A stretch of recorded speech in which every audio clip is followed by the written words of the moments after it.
In a desolate sanctuary, choked with the bodies of the fallen, a lone figure stood glowing at its very center. He unleashed a pulse of magic that swept across the blood-soaked ground, his voice echoing in the silence. "If there are any survivors, answer me," he pleaded. "If you cannot speak, then move, make any sound at all." As his power radiated outwards, a devastating thought crept in that in the end, no one was left, that he was the last one. But a reflection in his eye told another story, a memory of the one who first unified the demons and brought humanity to the brink of total collapse. His name was the High Priest.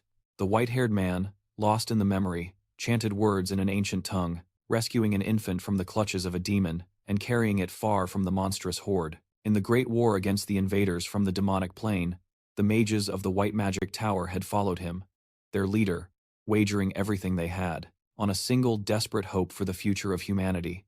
Without their sacrifice, no one could have stood against the tide. Suddenly, a humanoid female form materialized amidst the carnage of the sanctuary, her voice clear and precise, stating that on April 28th, at 3:12 p.m., she confirmed the High Priest had ceased to breathe. The dying mage recognized her, addressing the woman as Edna. She was the last of her kind, the final dragon, an impartial observer, tasked with recording history itself. Edna Sol LaPlace. She addressed him by his title, Master of the White Magic Tower, and stated plainly that she brought both good and bad news. The weary mage instructed her to begin with the bad.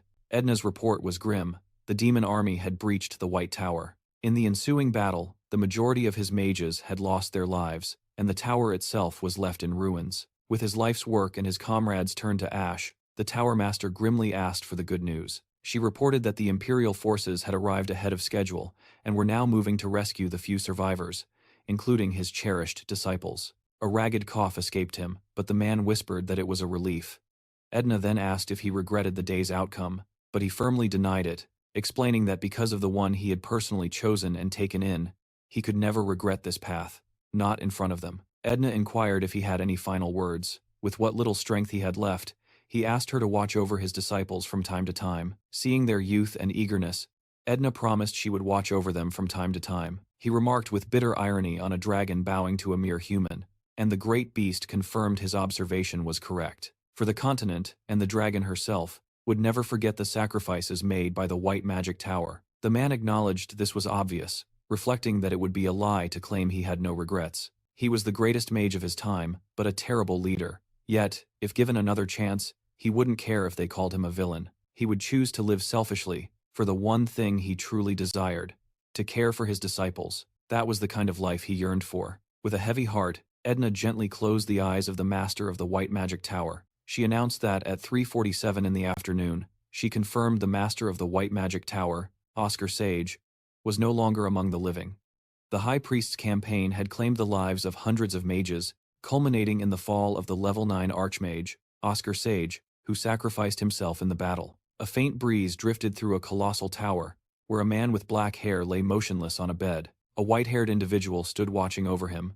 A single leaf drifted down, brushing against the man's hand. He jolted upright in shock, his arm striking a blue-haired boy beside him and sending a basin of water crashing to the floor. The boy yelped that he was soaked, complaining he had just been changing the towel on the man's forehead. He griped that these violent sleeping habits were infuriating, and that he never got any thanks for taking care of him. The man replied dazedly that he had just been sleeping, but more importantly, he was sure he had been on the verge of death. He was certain he was about to die, insisting that the High Priest had pierced his heart with a fatal blow. He tried to grasp what was happening but was abruptly cut off by the furious roar of a blond man who had just entered. The blue-haired boy tried to calm the elder down, reminding him that the man had only been awake for 5 minutes. But the elder shoved Frank aside, vowing that he would make the man pay for his past actions. "How am I alive?" Oscar Sage demanded. The elder sneered, his voice laced with contempt. "You must find it quite fascinating to still be breathing." Oscar recognized the man's robes. He was a mage from the White Tower. "Explain the situation to me," he commanded, in detail. Enraged at being ordered around, the elder stepped forward, his hand raised as if to strike him across the face. "You should be reflecting on your failure and begging for forgiveness," he spat. Oscar pressed on, ignoring the threat.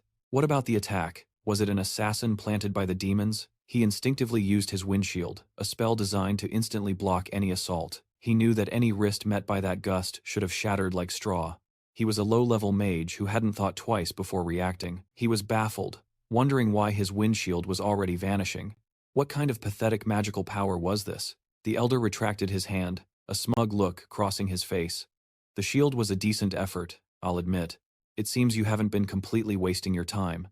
Regardless, I intend to propose disciplinary actions concerning your research activities. For now, you should concentrate on recovering. As the elder left, Frank told him to go on his way. He turned to Oscar, who was trembling uncontrollably, and asked if he had gone insane. Oscar was lost in his own shock, thinking how the shield disappeared the instant he used it. He finally asked, "How long was I asleep?" "That's just Elder Maxim's personality," Frank sighed. "You're royally screwed." Oscar, however, was focused on his own body, realizing his mana circle was a mess. Its quantity and purity were both abysmal. Something was terribly wrong with him. "What day is it?" he asked urgently. "It's September 21st, Frank replied. "You've been unconscious." Oscar's mind reeled. "For 5 months? I've been asleep for 5 months?" Frank stared at him, completely bewildered. "What are you talking about? It's only been a single day since the incident." "Whatever," Oscar insisted, his mind racing. "We need to call Lloyd. If he's not available, then get Gillet or Sasha on the line. We have to find out exactly what happened." Frank's expression turned to stone. "You need to forget about those traitors. And why are you saying the Tower Master's name so informally? Is this some side effect? Did you hit your head and forget?" "Lloyd Schultz abandoned the White Tower," Frank stated coldly. "He became a disciple of the Red Tower. The Tower Master and a woman named Juliet Dominic had stolen a high-level grimoire and vanished without a trace." Oscar's focus sharpened as he noticed the very air around Frank was unnaturally still.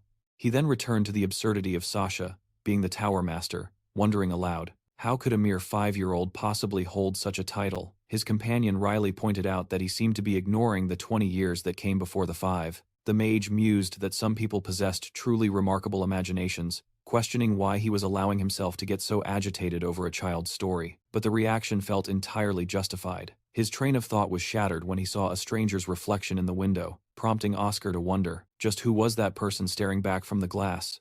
He couldn't believe his own eyes after seeing that haunting image. It had been 2 decades, a full 20 years since he had lost his own life, and the world had changed beyond recognition. Now, brilliant lights illuminated the streets and horseless carriages roamed the roads, all thanks to a revolution in magical engineering. He thought with a bitter pang that his old comrades would have been fascinated by this progress, especially since the world was on the brink of collapse back then. Instead, they had all just given up. After methodically piecing together what he knew about the owner of this body, Oscar Crushin, taken in by the Magic Tower at 10 years old, was now 20, a paltry level 1 mage from a fallen noble house. It was a pitiful rank for someone his age. In his desperation, he had tried to force his progress by acquiring a forbidden elixir, and after drinking it, his body gave out. The pieces of the puzzle were finally falling into place. If the potion had actually worked, it would have multiplied his mana several times over, but its illicit nature alone would have put his life in grave danger. The boy had died from a mana overload, yet Oscar now sensed something profoundly different coursing through this new body. He had to identify what it was, because the sheer amount of mana he possessed was impossible for a level 1 mage. Not only was it abundant, but it was also of the purest, most unrefined quality. He questioned if this was a side effect of that dangerous elixir. Just then, a single drop of dark blood welled up on his finger. Oscar whispered, "What is that?" As more impurities began to seep from his fingertip, the dark substance hit the floor and immediately sizzled into nothing. Oscar watched, stunned, wondering if it was some kind of residual poison, and why was it inside his body. But then, a flicker of understanding crossed his face. He was finally beginning to grasp the full scope of his situation. To begin with, the illicit elixir wasn't the cause of death, as a genuine potion would have been impossible to acquire, regardless of the price. The real issue was that Oscar was completely unaware of the poison laced within it. After assessing the amount of fluid expelled, he realized he didn't die from an overload, but from a potent toxin, a dose of poison, far too powerful to be necessary for a mere level 1 mage. Had it been anyone else, the true cause would have been nearly impossible to trace. Clenching his fist, Oscar rises, musing that whoever toyed with his soul, they had inadvertently given him a second chance at life. Recalling his thoughts just before his demise, a life dedicated solely to himself no longer seemed like a bad proposition. He vowed that, as payment to Oscar Crushin for this body, he would grant him his vengeance. Meanwhile, on the outskirts of Siren, a man reports that he has news from the shop. His boss insists on being addressed with proper respect, and the subordinate quickly apologizes for his lapse in etiquette. But the boss, impatient, only cares for the news. The subordinate reveals that their shops were ravaged from the inside by a mage, prompting the boss to slam his bottle on the table, demanding to know who dared to do it. He explains the mage was hunting for the elixir's seller and wonders if it could be Oscar Crushin, but the boss dismisses the idea. Oscar was merely a theoretical mage, incapable of such a feat. The subordinate then questions what their next move would be if the White Tower launched an investigation, but his leader scoffs, asking if he forgot who ordered them to target Oscar. The client wore a distinctive White Tower ring, one exclusively made for a mage from that very institution. A new voice interrupts. What kind of fool could be so obvious about their affiliation? The subordinate spins around, startled, asking who is there. The young man they spoke of appears in the window, moving toward them. He reflects that he traced the scent spark in the vial, realizing more people were entangled in this plot than he initially thought.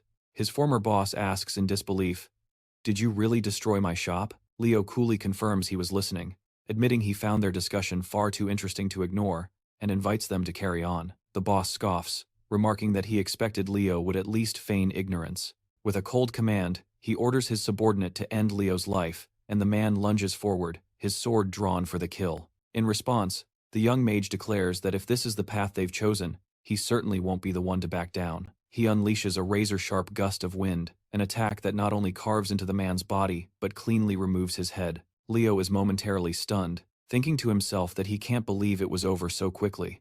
The boss screams Bart's name in anguish. Leveling a strange weapon at Leo, he calls him a monster, and fires 3 powerful projectiles straight at the young mage. Leo finds this development intriguing, effortlessly conjuring a windshield as he senses no magic. His curiosity piqued. He wonders what kind of unknown principle could be used to generate such formidable power. The boss shouts in disbelief that he actually stopped the bullets. Leo remarks on the weapon's curious name, promising that he'll be sure to return the favor at the most appropriate time. With a flick of his wrist, he reverses the projectile's course, sending them flying back into the boss, striking his chest, stomach, and leg, causing him to collapse in agony. As Leo approaches the fallen man, he calmly states that every sound within the room has been completely sealed off. He assures him that no one is coming to the rescue. The boss sputters, demanding how a mere level 1 mage could cast a level 5 silence spell. Leo clarifies that he simply used a sound link to prevent noise from escaping, and now, he'd appreciate some answers to his questions. He begins by asking who hired him for the hit. The boss just tells him to stop spouting such nonsense. His defiance is cut short by a swift, brutal kick to the face. Leo dryly comments that the man's pride seems more valuable than his life, which he finds rather amusing. Suddenly, the boss feels an invisible force envelop his body, and an excruciating pain begins to rack his every nerve. Leo had intricately woven threads of wind throughout the man's system, creating the sensation of thousands of needles piercing him from the inside out. He states that he takes no pleasure in toying with people's lives and advises the man to simply start talking. The man finally breaks, begging him to stop. He screams that he will reveal everything. With a nod, Leo releases the spell and coolly orders him to begin his confession. He confirms his awareness of the patron, and his boss explains that this patron provided an elixir along with some money. They were instructed to sell it to Oscar at a steep discount, a deal they promptly accepted. Oscar presses for more details. He asks for a description of the man. The boss admits the benefactor wore a hood, completely concealing his face. However, he was clearly wearing a White Tower ring. Oscar doubts this, suspecting it was a deliberate tactic to deceive them, but the boss insists the man had a very unique scent, like fresh, clean mint, and that was the only other detail he could recall. Oscar then questions what the plan was after his life had been taken. The boss mentions that it's been difficult for the White Tower. Ever since its removal from the 4 main towers, he doubts they would even launch an investigation into the matter. Oscar feigns confusion, asking what he means, which makes the boss worry if he's just revealed classified information. The young mage cleverly uses the excuse that the elixir must have clouded his memory, and the boss tells him to retrieve the documents. He searches for the papers inside a drawer and hands them over, confirming they are the relevant files. Oscar's mind races as he reads, connecting the White Tower to April 28th, a date grimly marked as the White Night. It was the day the High Priest was assassinated, an event that became the Tower's most devastating moment. An important announcement was scheduled for the anniversary of the White Night. Oscar recalls that the White Tower lacked advanced magic. He remembers Edna's own research, which warned against letting such a catastrophe repeat itself. He commands the boss to outline the core businesses of the 4 main magic towers, The Western Yellow Tower commands electricity and launched a grand era of magical engineering. Their work contributed to the creation of truly revolutionary items. The Southern Blue Tower focused on purified drinking water. They also specialized in agriculture and potions, while the Eastern Red Desert Tower integrated with the military ranks. They primarily assist with dangerous monster suppression missions.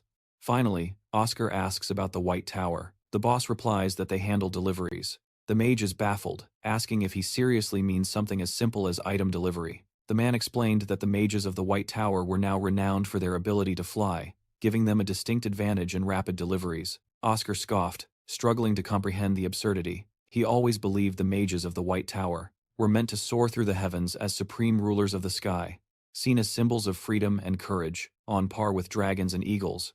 Who, Oscar demanded, concocted such a ridiculous idea? The boss replied that it was the current master of the White Tower, prompting the mage to realize it must have been his own foolish successor. He then inquired about the agricultural sector and drinking water, questioning if potions weren't meant to be the primary source of revenue for any magic tower, and why the Blue Tower had completely taken over that market. The man confirmed the Blue Tower's potion monopoly, and a bitter memory surfaced for Oscar. The White Tower was once the greatest, but lost everything when their sacred methods were lost to flames. The boss elaborated that they now sell purified water at exorbitant prices, and summon rain for lands suffering from drought. Oscar questioned why anyone would pay for simple water, and the man explained it was the latest extravagance among the wealthy. The mage sneered that they were acting like clowns just for a few extra coins, when they could just drink from a well, reflecting that his tower could no longer compare to the others. And it was true. The economic growth of the other towers had far surpassed theirs. The upcoming festival was their last hope. The boss reminded Oscar of his physical condition, and the mage realized he was fading from the shock and the amount of blood he'd lost. Oscar considered that the man had provided useful information, and briefly wondered if he should intervene to save him. He then recalled the man's long list of crimes: arson, assault, trafficking illegal goods, extortion, and even commissioning assassinations. He was, for all intents and purposes, human trash. Without a word, Oscar vaulted through the window and strode away. Try to be a better person in your next life, he thought dismissively. By dawn, he had returned to the White Tower. He entered a room, overwhelmed by a fatigue he couldn't comprehend. To be this exhausted from a few basic spells was unbelievable. He wondered what kind of pathetic body this was, and if, in his current condition, he could ever hope to use his true magic again. The very source of his power, the magic that had crowned Oscar Sage as the greatest mage in history, the legendary Wind Archive, simply disperses into nothing. He realizes with grim certainty that he is powerless to use it yet. He must first improve the condition of this new, fragile body. He begins with a diagnostic scan spell, a crucial first step to gather more information about the vessel he now inhabits. At the same time, his own memories are a chaotic mess. Although Frank had provided some basic information, it was not nearly enough. It was absolutely vital to learn more about Oscar Crushin if he hoped to save this body, the young heir of the powerful Count Crushin. He was also the sole survivor of a horrific mansion fire. The entire magical world had once recognized him as a prodigious genius. The expectations for his future were astronomical, with every major faction attempting to recruit him into their ranks. 6 years later, he entered the Imperial Magic Academy, but he achieved nothing of note beyond stellar grades in magical theory. With the extraordinary thesis he managed to publish, proving his genius should have been a simple matter. It begged the question of how someone so brilliant was still a level 1 mage. The answer, it seemed, was a cruel twist of fate. He was diagnosed with mana deficiency syndrome, a condition that crippled a man who could have been a great mage capable of representing his entire generation. Oscar contemplates this syndrome, acknowledging that, if it's true, it would perfectly explain why he's only level 1, despite understanding magic better than anyone. He possessed all the knowledge, but lacked the ability to use it. Just then, Oscar senses that the scan is complete. He commands his system to confirm the results and immediately notices something is wrong. He does not have mana deficiency. Impressed, Oscar realizes this isn't a disease at all. Someone intentionally sealed his mana circuits. Mana deficiency syndrome prevents a mage from accumulating magic. Even with 20 circuits, a person with the syndrome can't surpass level 3 because they are unable to establish a stable connection. Therefore, Oscar Crushin's situation was entirely different. His physical circuits were not innately twisted or broken. They were deliberately bound by someone else. If this young man was a true genius, he should have known he didn't have mana deficiency syndrome. It would have been astounding if he hadn't written about such a discovery in his journal. According to Frank, however, Oscar Crushin was merely an alcoholic. He begins to wonder if that persona was just an elaborate character, created on purpose because he knew all along that someone had blocked his circuit, and then deliberately adopted the persona of a spoiled brat. If that's true, it explains everything, even why he resorted to the forbidden elixir. In a situation like that, trust was a luxury he couldn't afford. The original Oscar needed to shatter the chains that bound him, all by himself. For me, however, all I need to do is reconnect the bindings, and I can finish what he started. He discovered a heavily annotated book among his predecessor's belongings, a complete reinterpretation of fundamental magic. As he read, his entire perspective began to shift. Some notes dismissed the standard trajectory of a wind slash as boring, while another theorized that the wind shield, a purely defensive spell, could be repurposed for offense by analyzing the movements of a sword. Our hero realized the concept for this advanced wind shield was uncannily similar to his own methods, a complete departure from the spell's original defensive principles. The book even detailed how to apply it in various combat scenarios. It contained countless basic spells that were entirely his own creation. He was physically unable to cast magic, but he had conducted every one of these experiments in the theater of his mind, proving why many had once called him a genius. Their minds worked in parallel, interpreting magical theory in nearly identical ways. And this one book was proof enough for him. It showed that the original Oscar had never given up on magic, that he had fought harder than anyone. His passion for the craft screamed from every page. He read the final sentence, a quiet hope that the contents of this book might one day echo on the faintest breeze of the White Tower. Coming from a mage at his absolute lowest, he now understood that his predecessor knew everything, the ridicule, the hopelessness, yet he faced it all in solitude. He repeated the name Oscar, the weight of that legacy crushing him as he rose from his chair. He was just a young mage who refused to surrender to a cruel fate, walking his lonely path in silence until the very end. Sinking onto a couch in the quiet room, he swore an oath in his name. As the 17th master of the Magic Tower, he would be the one to untie the knot that the man before him could not undo himself. And beyond that, he would make the ones who broke his wings pay the price. Later, walking through a greenhouse, he wondered why his feet had led him there.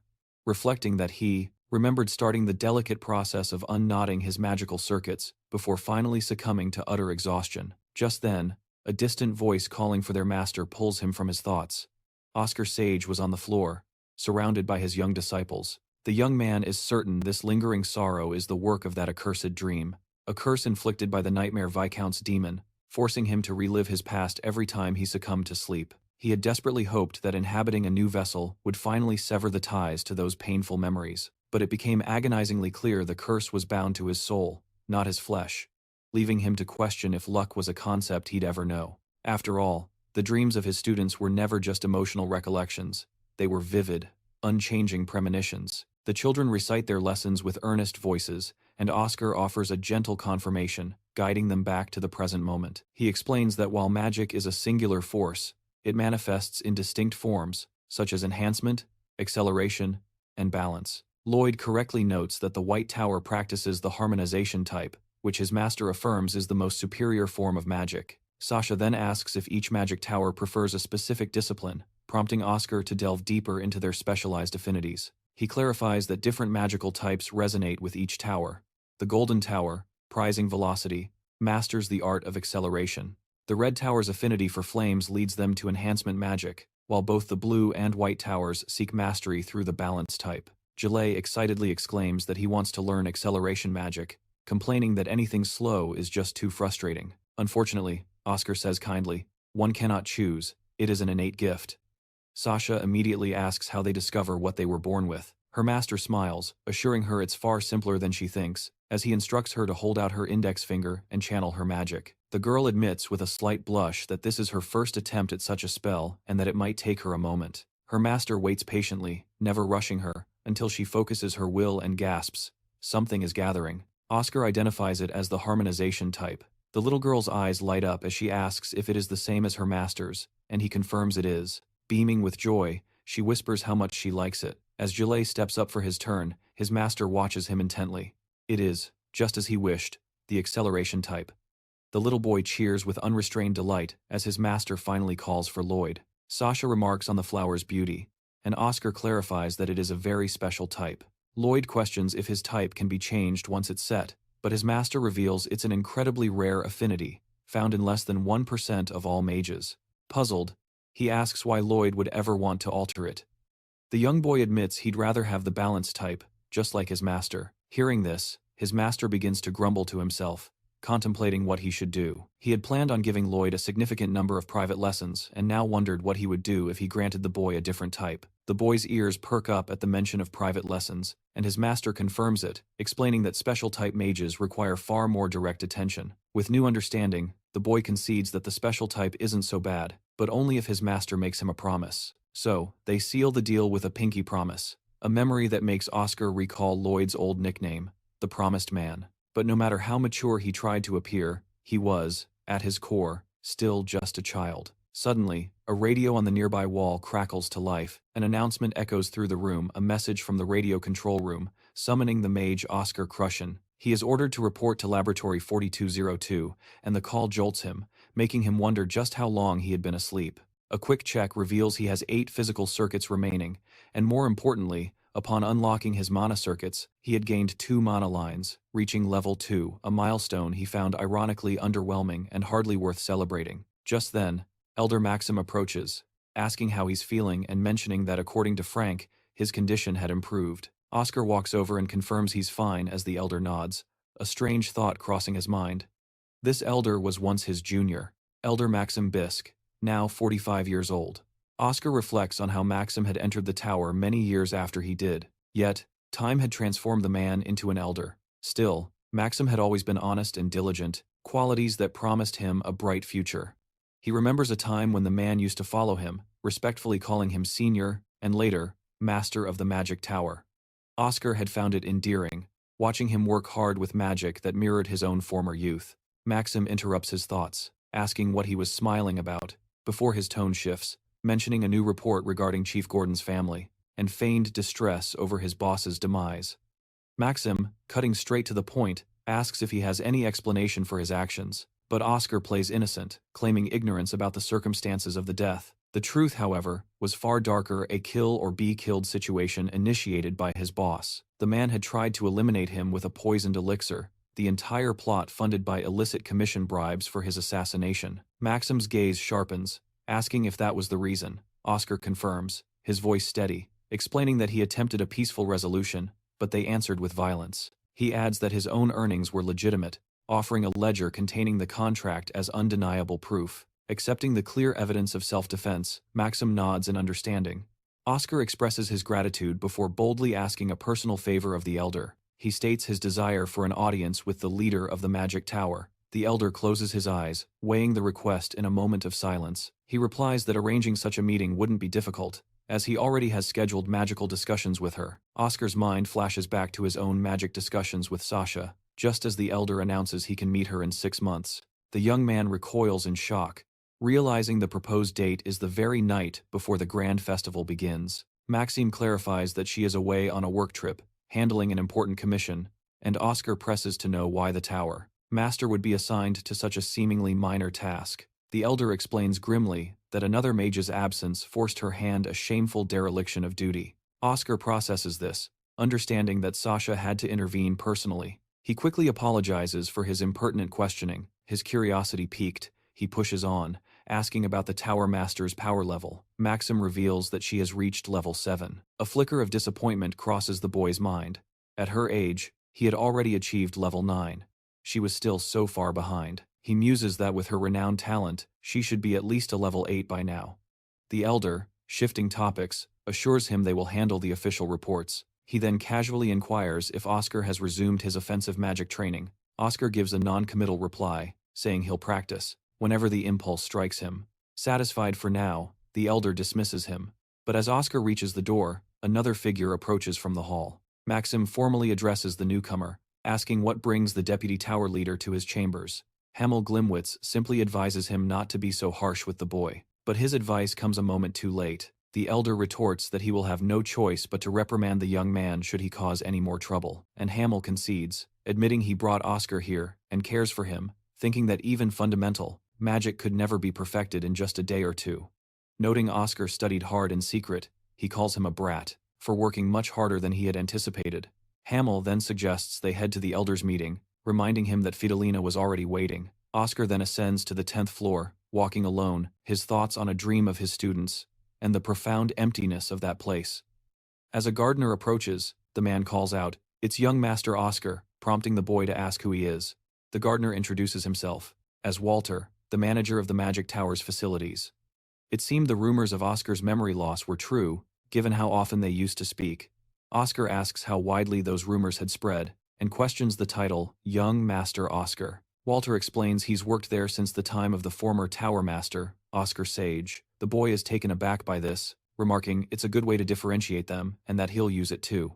Then asks if Walter can still be his conversation partner. Walter thanks him for the kind offer but says it will be difficult, as he is leaving the tower soon. The boy asks about his plans, and the old man reveals he has worked there for 40 years, having served under 3 different masters during his tenure. While his colleagues constantly changed, he was the last one remaining in his department. He confessed the reason he stayed so long was because the former master, Oscar Sage, said something profound at his ceremony, stating that every single person living in the tower was essential.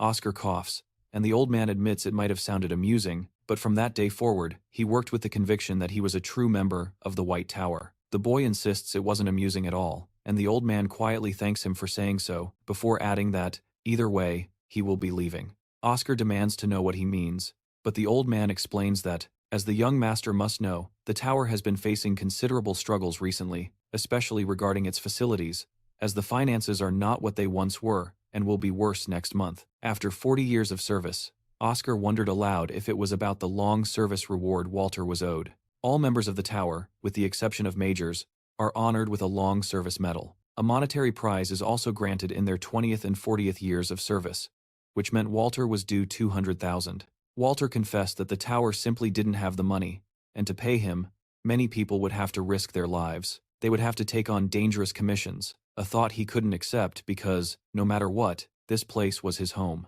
The weight of the situation hit Oscar. He hadn't realized things were that dire. He knew the Azure Tower had taken strange measures for money, and felt a pang of guilt for underestimating their struggle. After all, they had learned how to survive and make money, while he, on the other hand, only held empty titles. War hero, savior of humanity. These were noble accolades, but they hadn't brought any real value to the tower in decades. Lost in thought, he was pulled back by Walter's voice, gently asking why his fists were clenched so tightly. Oscar looked up and asked when he intended to leave. The old man replied that it would be in 2 weeks. He then urged the young master to head to the infirmary to get his wounds properly treated.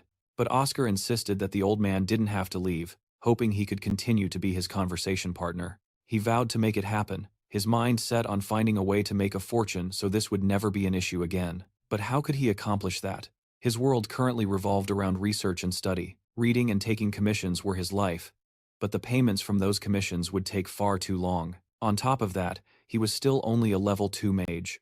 What he needed was a job that paid a massive sum quickly. Potions seemed to be his only viable option.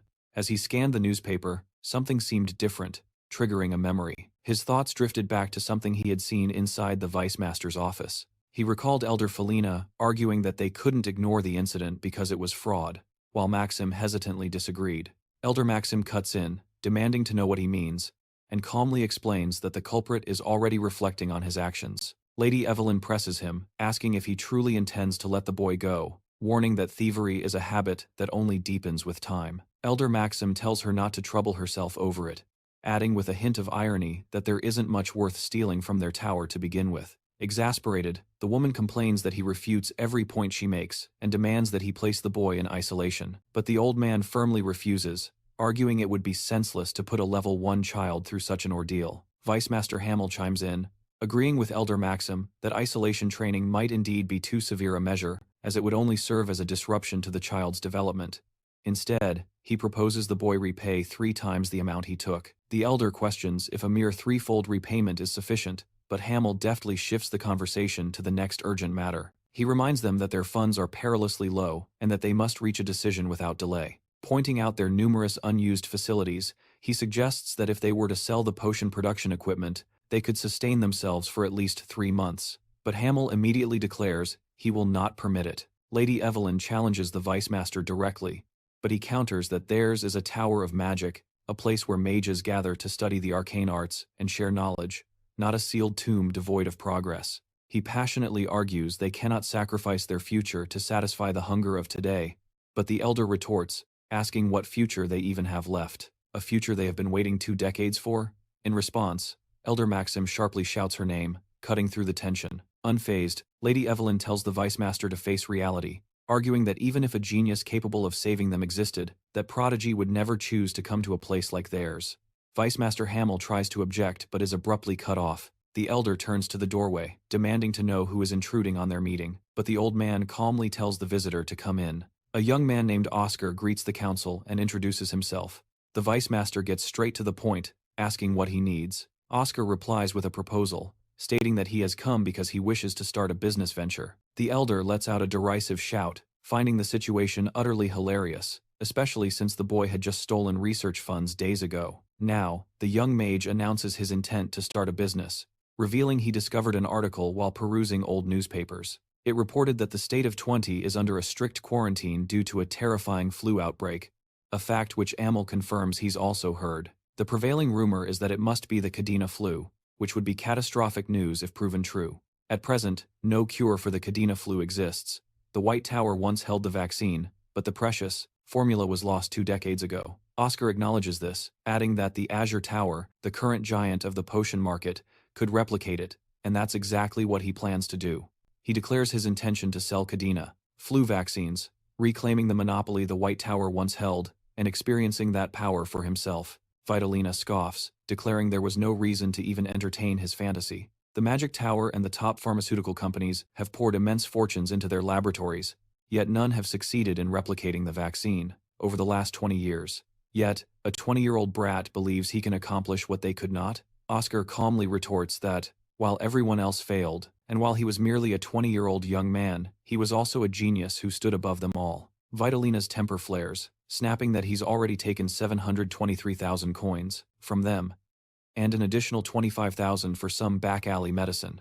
She puts it into perspective. A farmer makes 20,000 a year after taxes, yet here was a genius with no grasp of money's value. However, Hamill interrupts, formally addressing Elder Fedalina and stating that Oscar was present to propose an official investment on behalf of the White Tower. He points out that while she manages the finances, her conduct was entirely out of line. Taken aback, the woman offers a grudging apology for her behavior. Oscar remarks that he was wondering about her intense dislike for him, but it finally clicked. As the treasurer, of course she'd resent the mage who had produced 0 results for the past 2 years, but he declares his confidence in this venture and implores the woman to give it serious consideration, thinking to himself that he and the original owner of this body are 2 very different people. Hamill then cuts in, asking if he's certain it is the Cadena flu, and Orion confirms this, directing the old man's attention to page 2 of the newspaper. The elder's eyes scan the print, seeing Archbishop Alistair has suddenly altered his sacred pilgrimage schedule. Orion explains that he'll remain in Cyrene for a full month to request blessings, an unusually long stay for any major city on the route. The cult of Altera reveres the planetary mother, Terra, and its 7 archbishops are supposed to be paragons of virtue, completely incorruptible. In reality, the path to becoming a cardinal is paved not with piety, but with substantial political and monetary offerings. His official reason was visiting pilgrims for a month, but his time was spent meeting only with nobles and merchants to secure their funds. Cyrene was a great city in the past, though its influence continues to wane. Master Maxwell agrees with the assessment, stating the official reason must be the prayer for blessings. And that's what makes this even stranger, Orion insists. They are praying over arid lands, and as we all know, the holy pilgrimage route of Altera was already determined: Cyrene, Mosque, Melbourne, and Greenwell. But from there, they were meant to travel to the state of Vince. Orion explains that the Archbishop delayed in Knox for a month before coming to Cyrene, and if the pattern holds, he'll spend another month in Mosque. He then asks, doesn't it appear as though he's avoiding the state of Vince at all costs? Because if disaster were to strike during the pilgrimage, the followers of Altera would claim the people had angered the goddess, and when an archbishop speaks, it is treated as truth. Master Maxwell realizes Alistair knows the plague's true origin is Cadena. He questions if the plague is merely taking too long to subside, and Orion confirms that is the official narrative being spun. The matriarch acknowledges his sharp analysis, as expected of a theory mage, but brings the discussion to an abrupt close. Master Hemlock interjects that he grasps the situation's importance, but cannot officially sponsor his endeavor. With no other patrons willing to step forward, Master Hemlock declares he will invest his own money.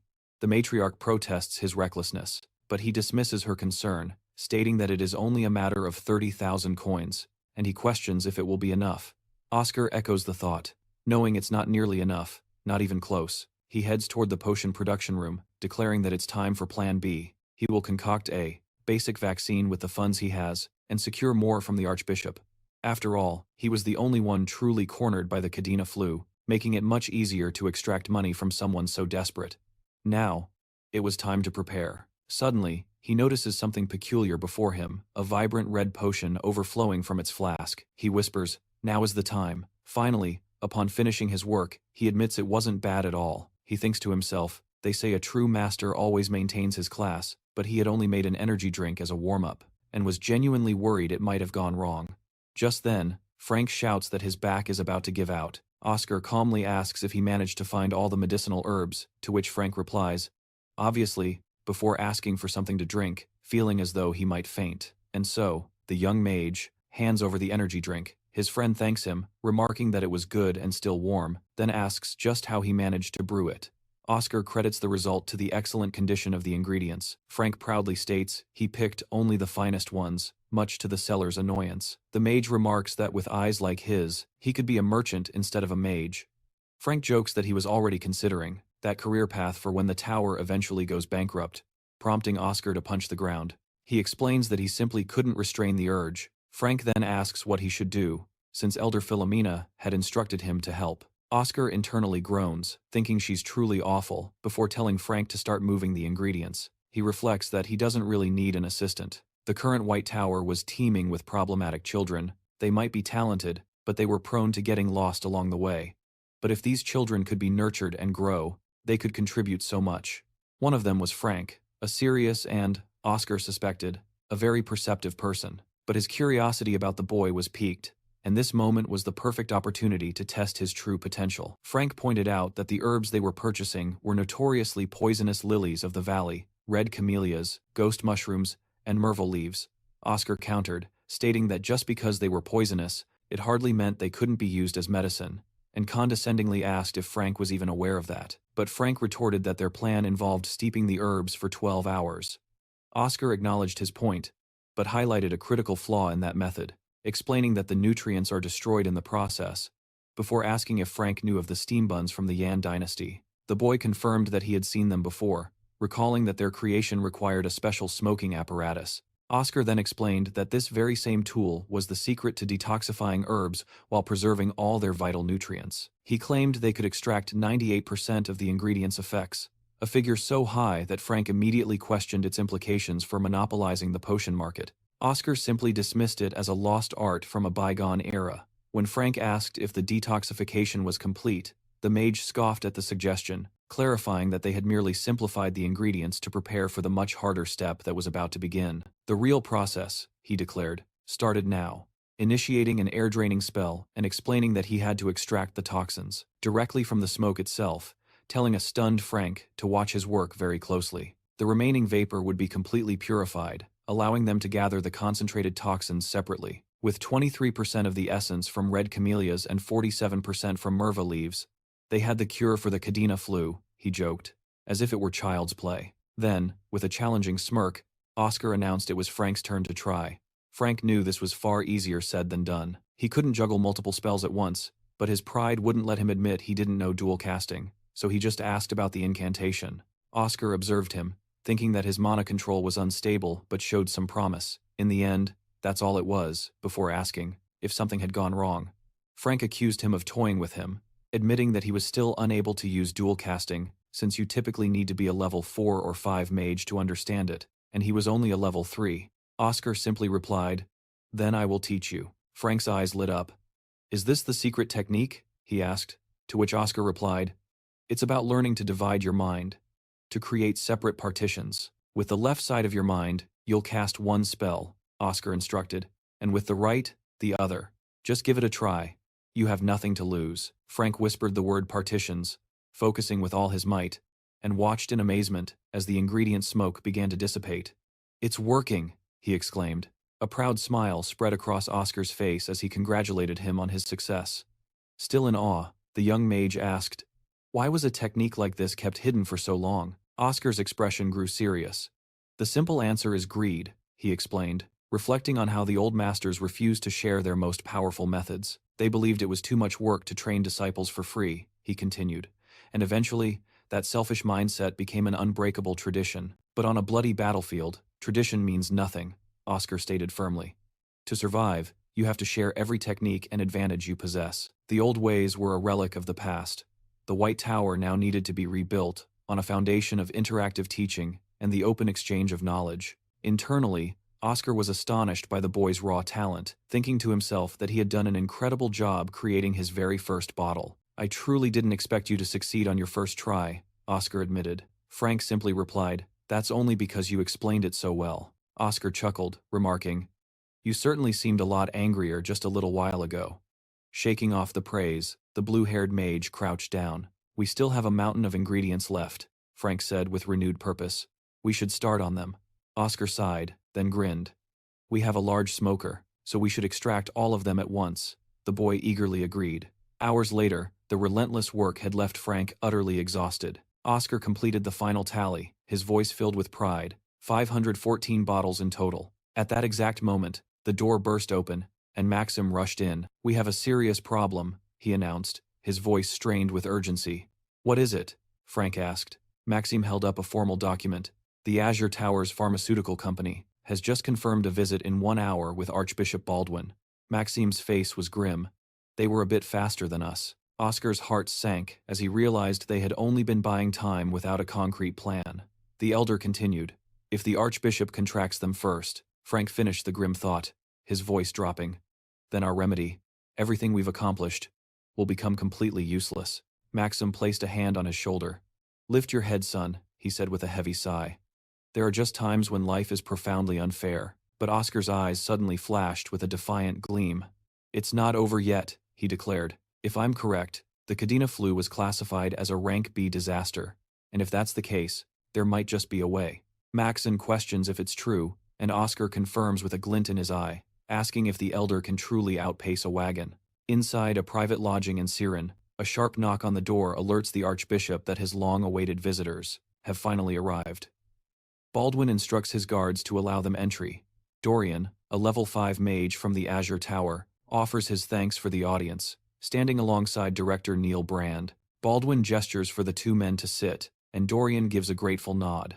The Archbishop then gets straight to business, asking how the production of the Kadena flu medicine is proceeding. Dorian reports that it's going remarkably well. Baldwin notes this was to be expected from the Azure Tower, but he wants to know precisely when it will be finished.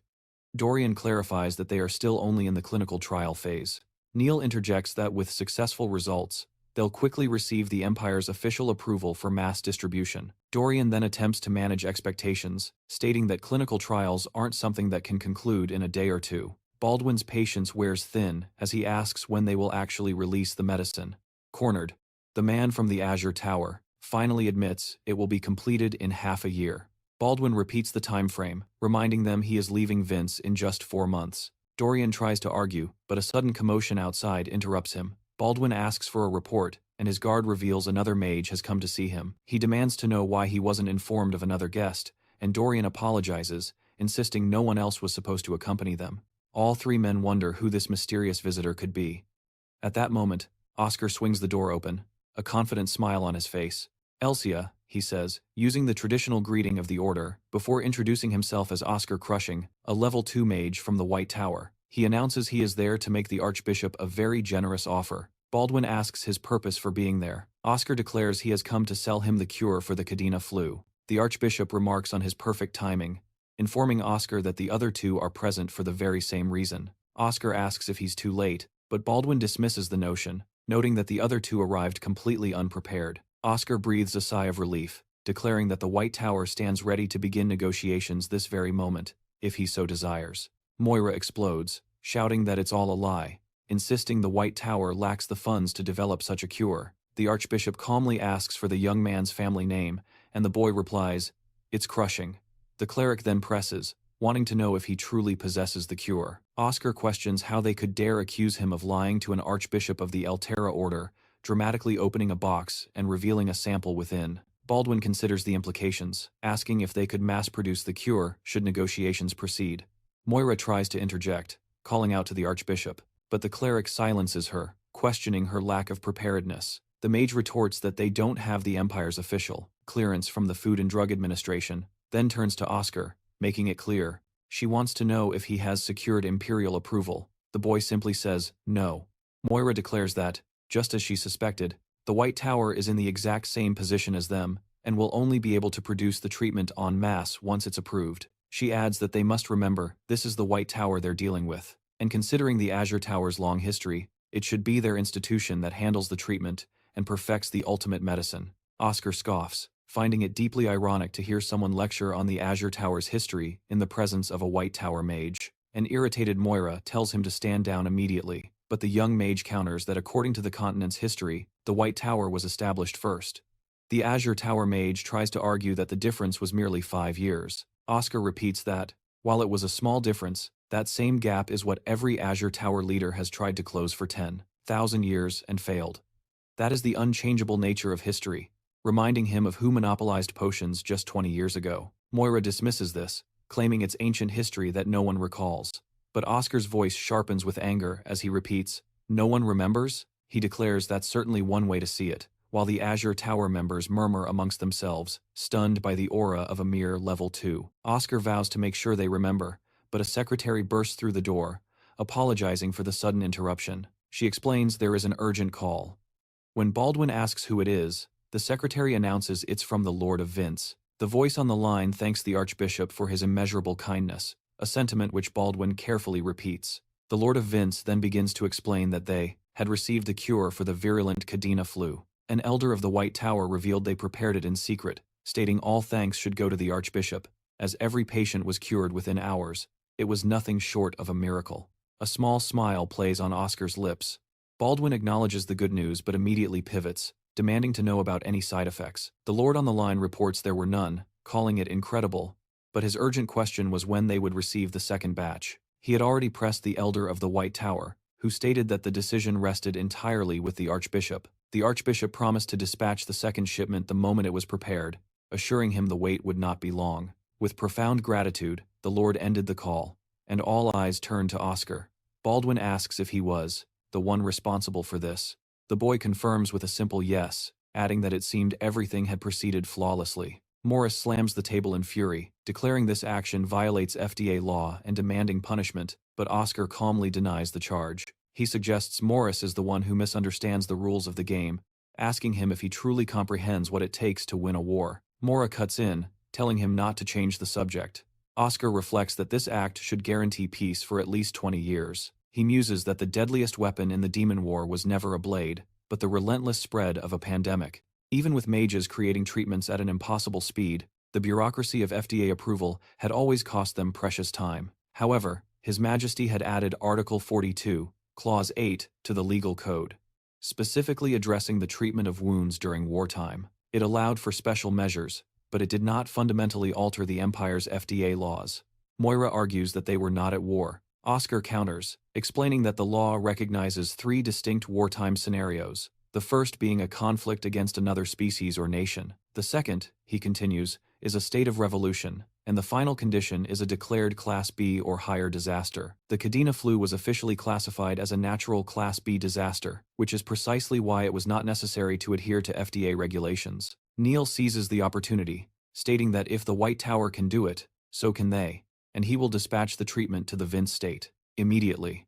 The Archbishop replies coolly, stating that Neil clearly doesn't comprehend the delicate situation he is in. With the race for the cure concluded the moment the treatment arrived, Vince Baldwin concludes that the Lord of Vince believes he was secretly allied with the White Tower, and now there's no way to backtrack and claim allegiance to the Azure Tower. Neil cautiously suggests lowering their price, but the Archbishop scoffs, questioning how he could dare to think he could purchase his image with mere money. They scramble to deny it, but the man cuts them off, declaring he's heard enough and wants to hear nothing more. They are both to leave his presence immediately. Mora rises, his face a mask of fury, and as he storms out, he vows to make Oscar pay for this humiliation, prompting the mage to think he sounds like a storybook villain. Oscar calmly replies that Mora is correct, adding that he's already registered the official patent for the treatment and vaccine with the palace. Mora freezes, turning back in disbelief, as Oscar informs him that, if he desires the treatment, he'd better be prepared to pay the licensing fees directly to the White Tower. Otherwise, their own potions are worthless. At that final blow, the level 5 mage grinds his teeth in silent rage, exiting through the door in a state of utter fury. Neil offers a polite farewell to the Archbishop and gives Oscar a courteous nod, but as he passes, the young mage feels a strange sense of recognition as a unique scent wafts from Neil's body. He recalls his boss mentioning a particular aroma, describing it as refreshing and crisp, like the smell of mint. With that single clue, Oscar stares at the closing door, his mind racing. A moment later, the Archbishop's laughter fills the room. He gestures for the boy to sit, announcing they could finally begin their real talk. He reveals that the Azure Tower and Newtek had requested a sum of 2 million coins. Oscar simply smiles, and counters that if that's what they wanted, then his price would be a mere 5 million. The Archbishop roars with laughter, asking if he's being serious. Hours later at the White Tower, a stunned voice asks what just happened. The Elder, completely astonished, bellows that the final sum was 10 million coins, repeating the unbelievable amount as Oscar grins. Fidelina throws her arms around him, thanking the brilliant brat, while Maxim proudly declares he knew he had it in him all along. Hamel, still in awe, says it's incredible, and demands to know how it all went down, wondering how he secured a sum not even the Archbishop could easily afford. Oscar clarifies that there were additional fees involved, which immediately piques the master's curiosity. The young mage then explains they were commercial licensing fees. When Hamel questions it, Oscar confidently confirms her suspicions, adding that the White Tower's official announcement could be framed as a divine revelation, allowing them to rapidly prepare the antidotes. He reveals that, because his contact is aiming for the position of Cardinal after claiming a revelation from Mother Earth, the prestigious title of Archbishop would be an incredibly appealing incentive. Oscar admits this was the key to his entire plan. In fact, the man was willing to pay 1 million coins for the contract.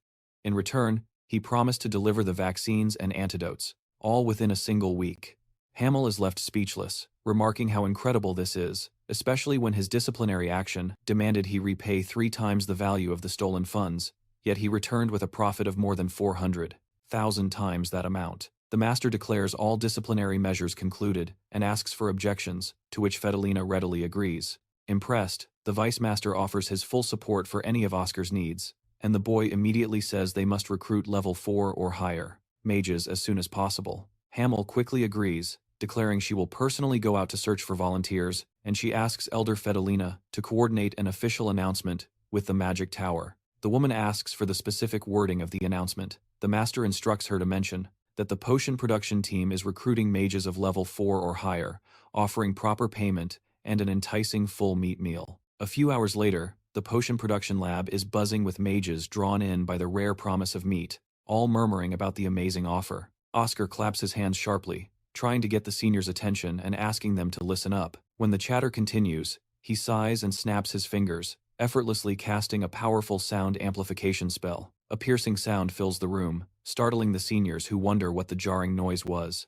Now, with their full attention, Oscar speaks. He explains that he gathered them for an urgent mission, to mass-produce antidotes for the Cadena flu vaccine, and he desperately needs their help. Whispers ripple through the crowd as the mages question why the fallen genius is in charge, wondering aloud if this is just another one of his infamous medicine scams. Reeling from the whispers, the boy turns to Frank, asking why everyone seems to despise him. Frank's response is blunt, telling him to reflect on his past actions, on his arrogant and grating personality. He lists the offenses: squandered tower resources, 0 research, and days spent drinking. Oscar is forced to wonder if that was truly him. Just then, a blonde woman cuts through the tension, posing a question about the White Tower's famously lost production methods.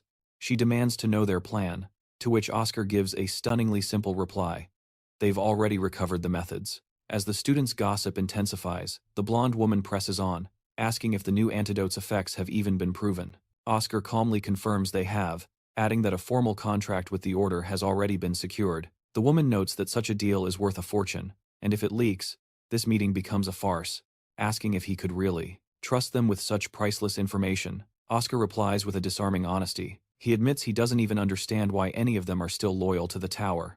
The blonde woman scoffs. She questions if that's the proper attitude for someone asking a favor, declaring he has just wasted her time. She states that whatever this so-called genius thinks he's saying, no one in the room cares to hear it, but Oscar silences her, stating he knows exactly what each of them has sacrificed to remain at the White Tower. The blonde woman is visibly stunned as he recites her history. Level 5, Mage Lena White, 25 years old, who had 7 organizations, attempt to recruit her for her incredible talent in judgment, all of which she refused. He then names other seniors, like Harak, Dryon, 26 years old, and Descartes Rin, who is the same age. Finally, he speaks of Cephia Rose, a 23-year-old with immense alchemical skills. Oscar adds that everyone else present had received similarly impressive offers. He admits that if an offer like that had come his way, he doubts he would have had the strength to refuse it. And yet, none of them chose to abandon this place. Lena, completely floored, asks if the elders know everything about this secret meeting. Oscar confirms, explaining that the elders' cooperation was essential for the plan to move forward, because not a single one of them wanted to place an even heavier burden on the students. The White Tower was locked in the grip of its harshest winter on record, but despite the conditions, they all chose to endure the cold. If he couldn't place his faith in people like them, he wondered who in the world he could ever possibly trust. But if they weren't on board with it, there was no reason to help. Frank grumbled that he was just putting on an act, but Oscar pressed on, stating that level 2 students had work to do. His friend yelled back that he was talking directly about him. Oscar simply told Frank to get a move on, adding that he only needed 2 of them to get started. Lena watched the boy intently as she fitted a visor over her eyes, before giving a slight cough and stepping forward. She then asked if she should just put on the safety goggles. Eric chimed in, asking what they needed to do to begin. Cephia, however, urged everyone to just get moving already. Frank muttered that he must be dreaming. He couldn't believe Oscar had rallied everyone with mere words, but the young mage just said it wasn't that difficult. However, he did mention beforehand that the meat wouldn't be pork, which sparked a flurry of guesses, from chicken to even rat. The mage finally revealed it would be beef, and the entire group erupted into a massive cheer of celebration. And with that, the vaccines and antidotes were created, exceeding their initial goal by 140% just 1 week later. Oscar was walking through the greenhouse when he noticed petals on the ground, making him wonder if it was Old Man Walter's doing. It meant he must have returned, and Oscar was certain that Liam had found the old man and brought him safely back. He then settled at a greenhouse table and began reading a newspaper that detailed the recent events in the territory. It announced the official end of the pandemic, just 2 days after the Cadena flu antidote had been distributed. Oscar's creation was even lauded as a candidate for a peacebuilding award. The boy felt everything was going according to his plan. Just then, Frank rushed in, calling out to his friend about the incredible news vaccine orders were skyrocketing. He excitedly asked if Oscar had seen the list, pointing out orders from the desert territories and even the Imperial family, a world where millions were just a number. Oscar declared with conviction that everyone would need this cure. Frank, ever the pragmatist, argued that the initial frenzy would eventually fade. Oscar simply smirked, acknowledging his friend's insight that demand isn't infinite. Kale, with his shock of blue hair, voiced the obvious concern. Who's going to buy this years from now? Oscar's reply was calm and measured. He told them not to worry about profits, revealing he had already prepared potions to meet every conceivable level of demand. Frank's eyes widened in astonishment. "You actually have a plan," he exclaimed. "Those must be the legendary star tiers from the rumors." But Silas calmly interjected, explaining that the potions they were planning to sell were merely low and mid-tier concoctions. "The time for the real thing isn't here yet," he continued. Star tiers are legendary regeneration elixirs from the White Tower. Their power is said to be miraculous, capable of pulling a soul back from the brink of death. To create them would be a monumental achievement. Oscar knew that unveiling such a creation would only invite the predatory eyes of Damien Tyrell, who would stop at nothing to steal the formula. He was safe for now under the Archbishop's protection, but that shield wouldn't last forever. He needed to become stronger. "For now," Oscar announced, changing the subject, "we need to focus on gathering the key ingredients." Frank shot him a confused look. "You never mentioned that part." Oscar listed them off. Lantham leaves and Peason stalks. Frank groaned at the difficulty, but Oscar insisted those were their specialties. Kale, however, was quick to disagree. "That hasn't been true for a very long time," he stated grimly. "It's been ages since the herb fields vanished." Frank's frustration with Oscar began to show. "You must be out of your mind," he grumbled. "You dragged us all the way out here without even believing me?" Kale then started to complain. "Why are we walking when there's a perfectly good carriage?" But the young mage explained that the road ahead was impassable for it. "Just a little further," Oscar urged. "We've already covered 10 miles. We're nearly at our destination." Frank grumbled. "Why are you using a measurement that doesn't even exist anymore?" Oscar paused, genuinely confused. "They don't use miles?" His friend explained that since the war, all distances were measured in meters, and weight had shifted from pounds to grams. Silas recalled that the change from pounds had been particularly jarring. The new calculations were more complex, but he found a strange sense of enjoyment in the challenge of it all. After enjoying the last of their provisions, Frank pointed toward a cabin ahead, wondering aloud if anyone was home. The door creaked open to reveal an elderly man, who squinted at them and asked if they had made the entire journey on foot. Frank confirmed they had, explaining their carriage could only take them to the path's entrance, just as Oscar's attention was caught by a new arrival. A pristine carriage filled with men in sharp suits was approaching the cabin, parking callously on a bed of flowers. One of the men stepped out and, without preamble, asked the old man if he was finally ready to sell his land. Enraged, the old man stormed out of his cabin. He marched straight up to the suited man, demanding to know when he planned on stopping this foolish charade. The old man retorted that he wouldn't sell unless the offer included Devor Pavlov's own miserable castle. The businessman, Devor, sneered that this stubborn act had been cute in the beginning, but its charm had long since faded. He warned the old man that if he continued to live like this, no one of importance would ever acknowledge him. Ivan, the herb master, shot back that it was none of his business.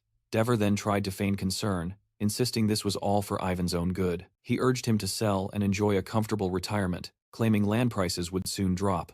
Ivan just laughed, finding the threat amusing. He declared that as long as he was around, a permit for a factory on this land would never be granted. The businessman fell silent for a moment. Defeated for now, he told his men to get moving, but as he walked back to the carriage, he paused, as if remembering a minor detail. He remarked that he'd stepped on some herbs and should pay for them, contemptuously tossing a few coins on the ground before leaving. Inside the carriage, Devor noted that the boys with the old man were from the White Tower and asked what they were doing there. His subordinate explained it was about herbs. Apparently, they had made a fortune from developing vaccines. Intrigued, Devor demanded to know just how much money they had made. His subordinate handed him a newspaper, confirming the profits were massive. Devor read the article, his expression grim. Without a word, he smacked his subordinate across the head, furiously demanding why he was only hearing about this now. His mind churned with the implication. If the old man had the financial support of the White Tower, his resolve would only strengthen. He could refuse to sell for many more years, a complication Devor's plans could not afford, making things significantly harder for him. Devor gets on the line with his subordinate, who picks up immediately. He cuts right to the chase, asking if the mercenaries they discussed earlier are still available. He confirms they're ready to put them on the payroll, prompting his subordinate to nervously ask which specific team was commissioned. The subordinate is worried they might be recognized, but Devor, losing patience, just smacks him across the back of the head. He growls that their only job is to make the old man disappear, mark him as missing, and clear the way to claim the land. His man mutters that it might look suspicious, but Devor is unfazed, reminding him that he has powerful friends in high places. Still worried, the subordinate brings up the possibility of the White Tower staying at the herb farm, pointing out that if the 4 major magic towers were to get involved, dealing with Ivan would become infinitely more complicated. But Devor just scoffs, asking what could possibly happen. He mocks the very idea, saying that talk of 4 major towers is ancient history, declaring that the White Tower is nothing but a crumbling ruin. Meanwhile, Frank stretches out on the cool grass, remarking on what a genuinely good person the old herbalist is. Not only did he let them stay the night, but he also gave them a warm meal. Oscar agrees, a gentle smile on his face as he gazes at the star-dusted sky. He recalls Ivan's simple kindness, insisting they stay. Frank had asked if it was all right, and the old man simply replied that he had a debt of loyalty to the White Tower he had to honor, a statement that leaves Oscar deep in thought. Curious, the blue-haired boy asks about the man from earlier, and Ivan explains it was a ruthless man named Devor, who thinks nothing of threats or worse. 3 years ago, he began a campaign to buy up every inch of this territory, and he succeeded, except for Ivan's small plot of land. His relentless pressure forced many families to abandon the city entirely. Frank, confused, asks what his ultimate purpose is. Ivan tells him it's all for some new factory. Oscar, ever the pragmatist, wonders why he simply endures all the harassment. The old man calmly states that the snake can't touch him directly because he holds a unique advantage. He's recognized as a living cultural treasure for his mastery of herbalism. Frank connects the dots, realizing he has protection from the Imperial family, which Ivan confirms. But Oscar asks the obvious question: why not just sell? He points out that Ivan would make a fortune. The old man just shakes his head, saying he's missing the point. He loves this land, which has been his home since birth. And, he adds with quiet defiance, it will be his home until he draws his last breath. Hearing this, Oscar can only say, "You're a truly good person." Frank then comments that his embarrassed dash back into the house was actually rather cute, but gazing at the brilliant stars, he confessed to feeling jealous, prompting his friend to ask, "Of what?" Frank explained his wish to live a life as radiant as a star, certain that a genius like Oscar could never understand. Oscar insists he's underestimating his own worth, and his friend offers a simple thanks, assuming the words are merely kind gestures. But Oscar clarifies that they aren't empty words, as he is not the type of person to offer hollow compliments in the first place, privately wondering why his younger self ever considered this man to be a problem. Frank, lost in the view, just says the stars were beautiful. Oscar reminisces that they used to be able to see the stars from the very heart of Siren, thinking to himself that the city's bright streetlights now obscure them. A modern inconvenience. For romantics, Frank asks how long ago that was, wondering if Oscar could truly revive the herb industry in Siren. Oscar replies that it's not impossible, they simply need to discuss the details with Elder Ivan. He suddenly feels a change in the atmosphere, rising to his feet as his senses scream a warning. Frank asks if he saw a ghost, but Oscar corrects him. They're people. 4 of them, to be exact. Frank felt absolutely nothing. Oscar reflects that for someone as skilled as Frank, with his keen mana sense, to fail to notice them, it meant they harbored ill intentions. He tells his friend to get up and prepare to meet their uninvited guests. A man casually blows a bubble with his gum as he steps forward, asking what happened since their offer was definitively rejected. We should have dealt with the old man for good earlier. Devor was a coward. An old man retorts, who cares? If it pays, we do it. The first man notes, the elder is infamous up north, and even has a price on his head, yet he was being far too passive. A third man in a red jacket interrupts, saying that's enough talk, and warns them not to let their guard down. The marksman Jack gang grimly observes, there must be mages. The old man remarks that it's a relief they're from the White Tower, as dealing with any of the other factions would have been far more difficult. The green-haired man casually spins his key, asking if they should head inside, noting how quiet it is and wondering if the old man had already turned in for the night. He approaches the bed, thinking how disappointingly simple the job is, with no mages in sight. What a total waste. But then, he senses something is terribly wrong. Cursing under his breath as he spins around, the assassin mutters that he's unnecessarily sharp, just as Oscar fires a deadly wind bullet. The magical projectile strikes the green-haired man squarely in the head as Oscar emerges from beneath the blankets. He comments on the usefulness of the wind bullet, a spell he himself created by reinterpreting basic magic principles.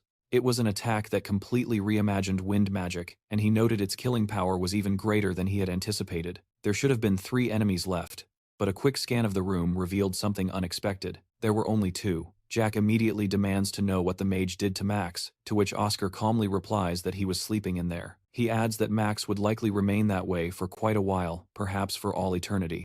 The old man scoffs, calling him a pathetic bastard. He warned his partner not to lower his guard for an instant. Unfazed, Jack demands to know the herbalist's location. He makes it clear he holds no personal grudge over what happened to Max. Oscar notes their professionalism in avoiding provocations. They were avoiding any unnecessary conflict. He warns them that they will talk, but Jack cuts him off, saying if it's a fight he wants, then a fight he'll get. He orders the old man to take Oscar's life, and the assassin lunges forward, his dagger clashing violently against a magical shield. The blade is deflected for a moment, and Oscar seizes the opening to charge forward, closing the distance. The old man turns with a wry smile, admitting he's impressed. As Oscar advances, the assassin raises his spear to strike once more. Oscar prepares his counter-magic, but the old man splits his spear into 2 separate parts, calling it a unique weapon. He tells Oscar he's run out of luck and that it's all over, thrusting the bladed weapon straight toward Oscar's forehead. The young mage simply flicks his finger, sighing that this was even more boring than he imagined, and unleashes his magic. He adds that the encounter was far worse than he had expected, as powerful surges of wind magic erupt toward the incoming blade. The old mercenary found it unbelievable. Even when caught completely off guard, his composure should have been absolute. But Oscar retaliated with a masterful strike, shattering the man's blade to pieces. He coolly remarked that a unique weapon is worthless if its secrets are old news. Yet, in the aftermath, he sensed something was terribly wrong. Oscar's instincts screamed at him to retreat, just as the old man warned he was celebrating his victory too soon. A hidden weapon discharged, a projectile aimed with deadly precision, striking the old mercenary squarely in the head. The bullet then ricocheted toward Oscar, grazing his cheek and leaving a shallow cut across the young man's face. The assailant, Jack, remarked what a waste it was. If Oscar had lowered his guard just a fraction more, that single shot would have ended his life. Oscar, ever composed, simply asked about the man's fallen comrade, but Jack callously dismissed him as a mere subordinate, someone easily replaced. This cold response affirmed to the young mage just how irredeemable criminals truly were. He then asked what kind of strange device Jack had used. Jack retorted that calling it a toy was an insult, given its exorbitant price. Oscar noted that acceleration, enchantment, and penetration were the 3 spells imbued within the weapon's projectile. The redhead demanded to know how he knew that. Oscar explained that its complex magic was precisely why he couldn't block it. Impressed, Jack called him arrogant but talented and offered him a well-paying job. Oscar refused as he rose to his feet, explaining that working with criminals would just make his head ache. Jack acknowledged the point with a smirk, declaring that their time for conversation was now officially over. Taking cover behind some fences, Oscar quickly assessed the dire situation, wondering what state the former Magic Tower Master must have been in to have successfully evaded such a formidable weapon. With his own wind bullets being slower than Jack's projectiles, he was fighting at a severe disadvantage. His mana was already down by half, and his only opening was the brief moment Jack needed to reload a window of exactly 1.4 seconds. Jack stalked across the field, tauntingly asking where the little rat had scurried off to. As Oscar calculated, he had one chance to end this. He had just 1.24 seconds. Pouring his remaining energy into acceleration magic, he burst from his cover and dashed straight toward the mercenary. Jack turned to face the oncoming mage, a confident grin on his face, declaring that while fast, no mere human could ever defeat his weapon. The Trinity then unleashes a blast against the young man's mana shield. Jack smirks, certain of his victory, but his projectile inexplicably curves, bending around the barrier. Oscar continues his relentless advance toward the man.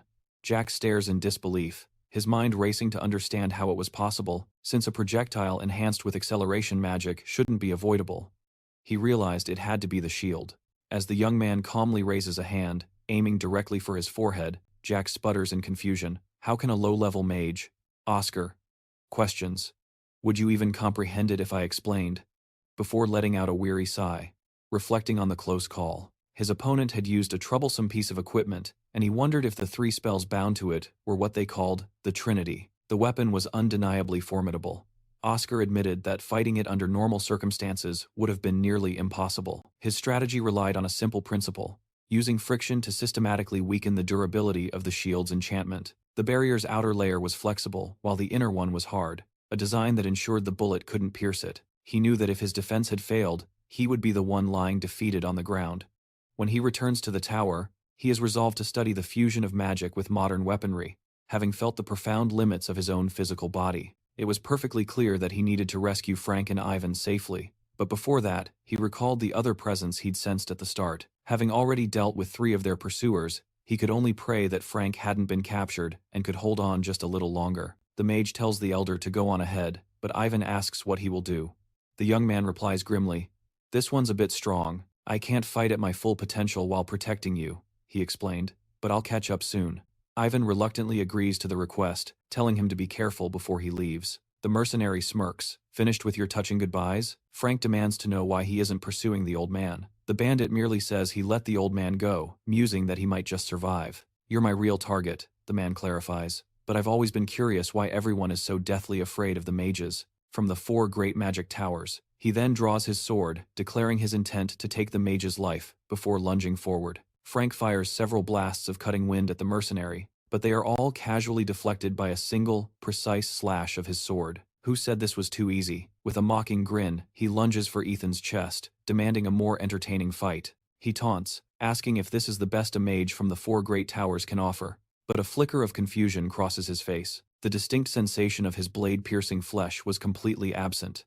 Something was terribly wrong as Ethan simply grabbed the sword. In a blur, Ethan unleashes a razor-sharp wind slash just below the man's throat, who then collapses as Ethan apologizes, saying, "My constitution is a little different."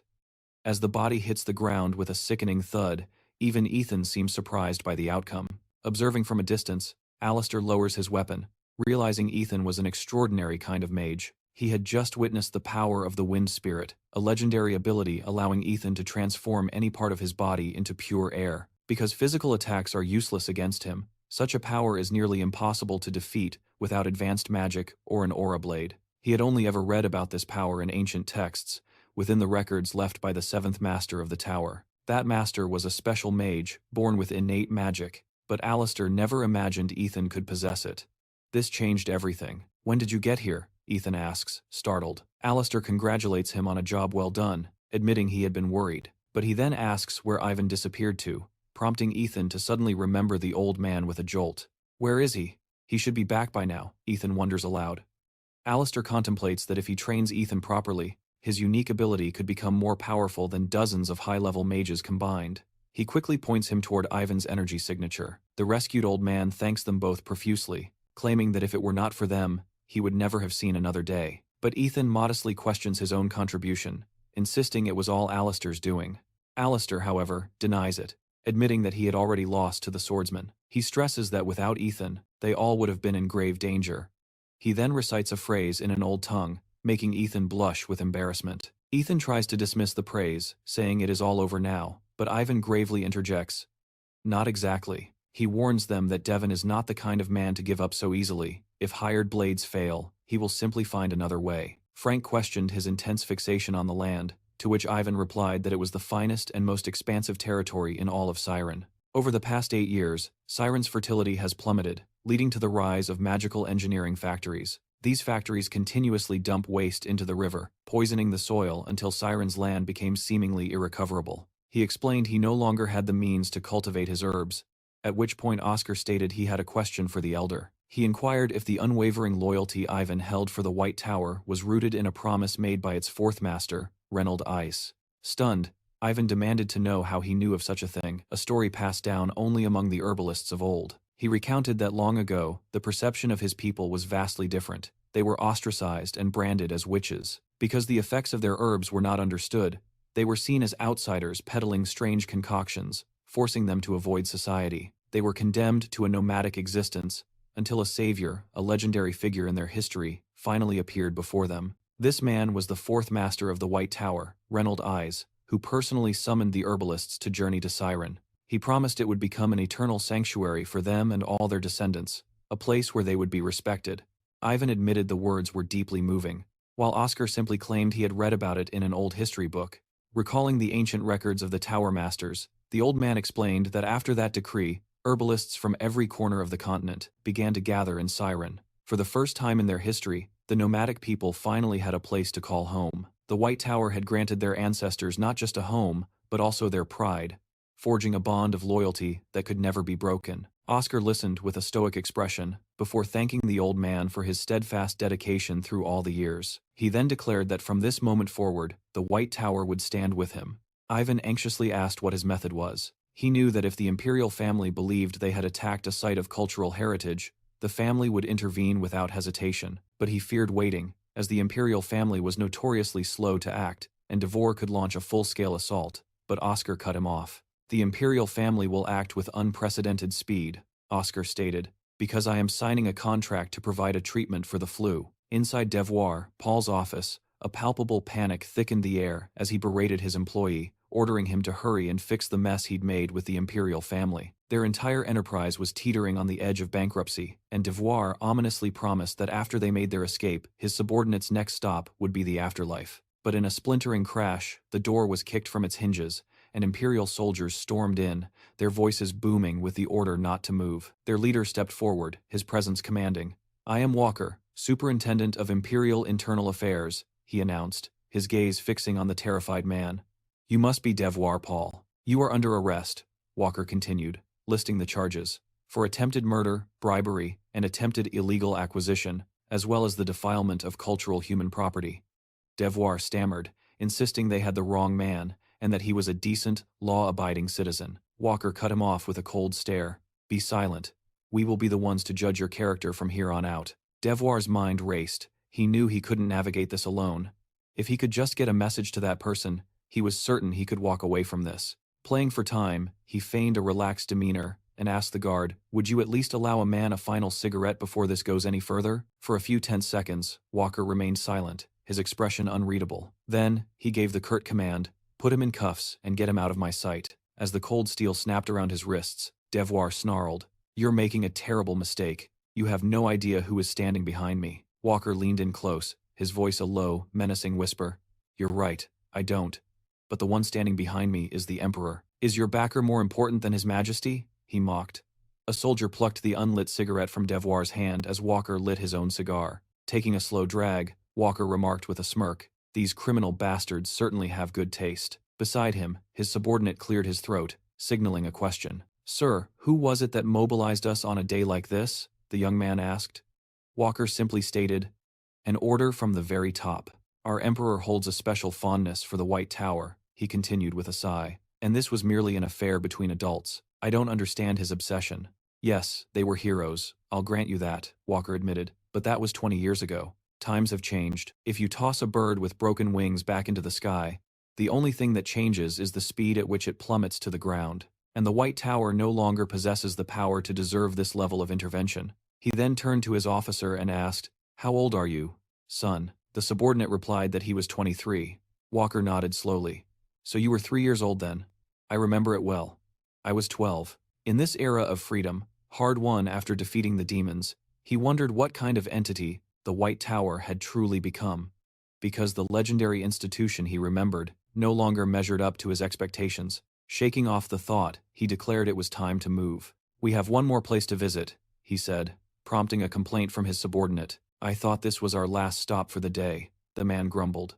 "What's our destination now?" Walker simply said they would handle it, and then head home, as their official mission was to shut down a factory dumping waste out west. He reflected silently that a new objective had been added to his mission, one tied to the secrets of the White Tower. He recalled Oscar's crushed expression and Frank's grim determination, vowing to repay them for dealing with the assassin, Jack Gang. His subordinate asked if they could get food on the way, but Walker's answer was a firm no. Elsewhere, Oscar was congratulating Frank on a job well done. Frank suggested they get a drink, but the younger mage reminded him they had to report to the vice leader. Frank started to protest, but the vice leader's voice suddenly called out to Oscar from behind them. The blue-haired boy was left completely stunned as the man mentioned having other plans before abruptly whisking Frank away. Hamill commented that he thought he'd seen Frank, but perhaps it was a mistake. Oscar confirmed that the vice leader had been there. "He left to take care of something important," Oscar explained.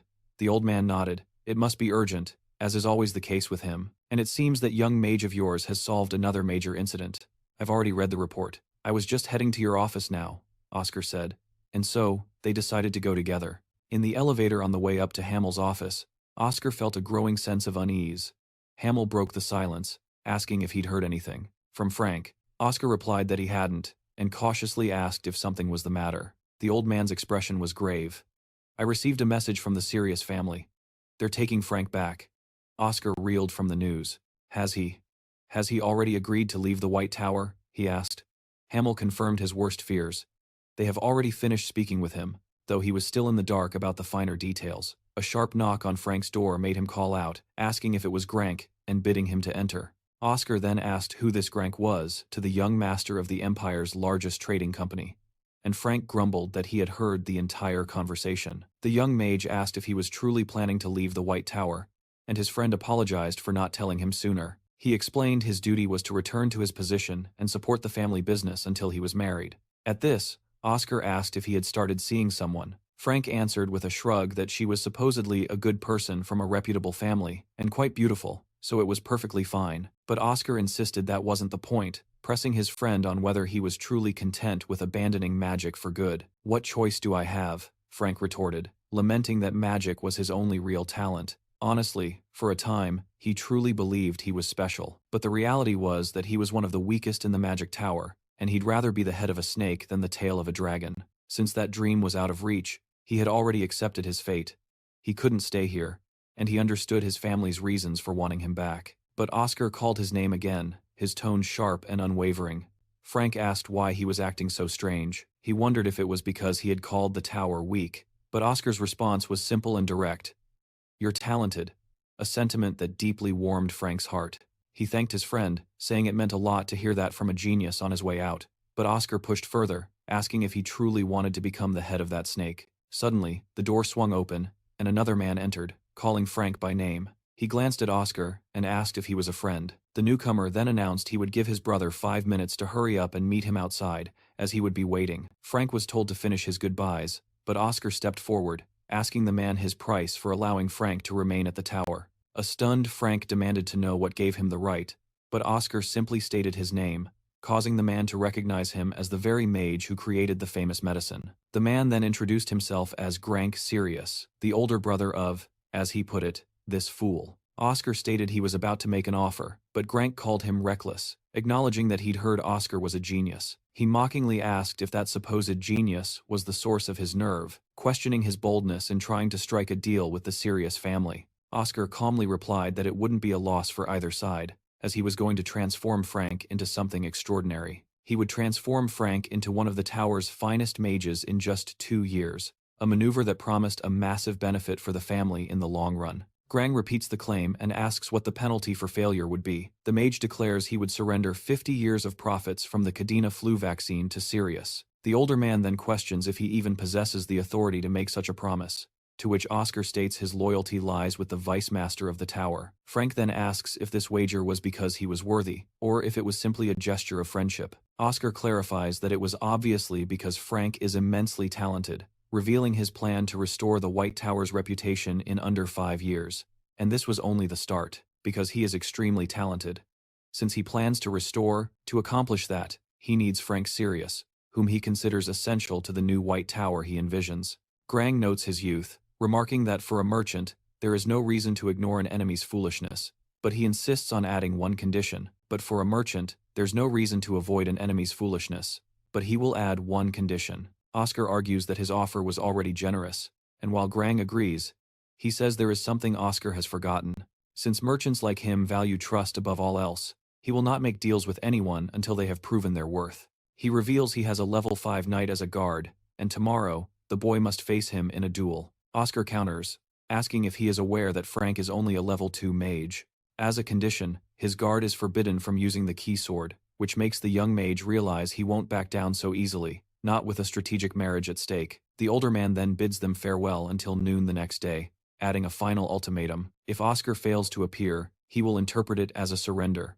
Oscar quietly reflects that even he would struggle against a level 5 knight. Frank asks what he plans to do, reminding him he can cancel the arrangement right now. His brother would surely knock him out for such weakness, but if his friend is too embarrassed to ask for help, he will go with him. Oscar confidently states that Frank can do it. He explains that a level 4 mage could handle the fight. Frank scoffs at the notion, asking how he is supposed to reach level 4 in a single day. But his friend replies that while it may be impossible for him, it is entirely possible for a level 3 mage to reach level 4. After all, his brother's condition was to prove his skill, not that he had to be the one to personally win the fight. And he intended to do just that by calling on Frank, his gaze serious as he promised to make him a level 4 mage for fighting in his place. High on the 40th floor of the tower's training room, Frank complained that accomplishing such a feat in just 1 day was impossible. He had failed for years to do so. But Oscar calmly insisted that it was entirely possible. The secret, he explained, was to keep his body in a natural posture, close his eyes, and circulate mana through his entire being. Oscar watched him, touching key points on his friend's body and explaining that those were the areas where his mana was leaking away. This flaw was the very reason his magic level stagnated, prompting Frank to ask if this was a weakness all geniuses could see. He then asked if fixing it would be enough to level up, but Oscar said it was irrelevant at his current level of mastery. He clarified that most mages never cared, but the elite 1%, known as Archmages, considered it absolutely essential. So, starting that day, they would train every single morning, with Oscar explaining the steps to perfect his mana circuits. The goal was to make it as instinctual as breathing, leading Frank to ask hopefully if that was all he needed to do. But Oscar's expression turned serious as he said no, and then demanded to see the magic Frank used in the Herbfield battle. Frank immediately refused. Oscar assumed it was a matter of trust, but his friend quickly denied it, saying trust wasn't the issue.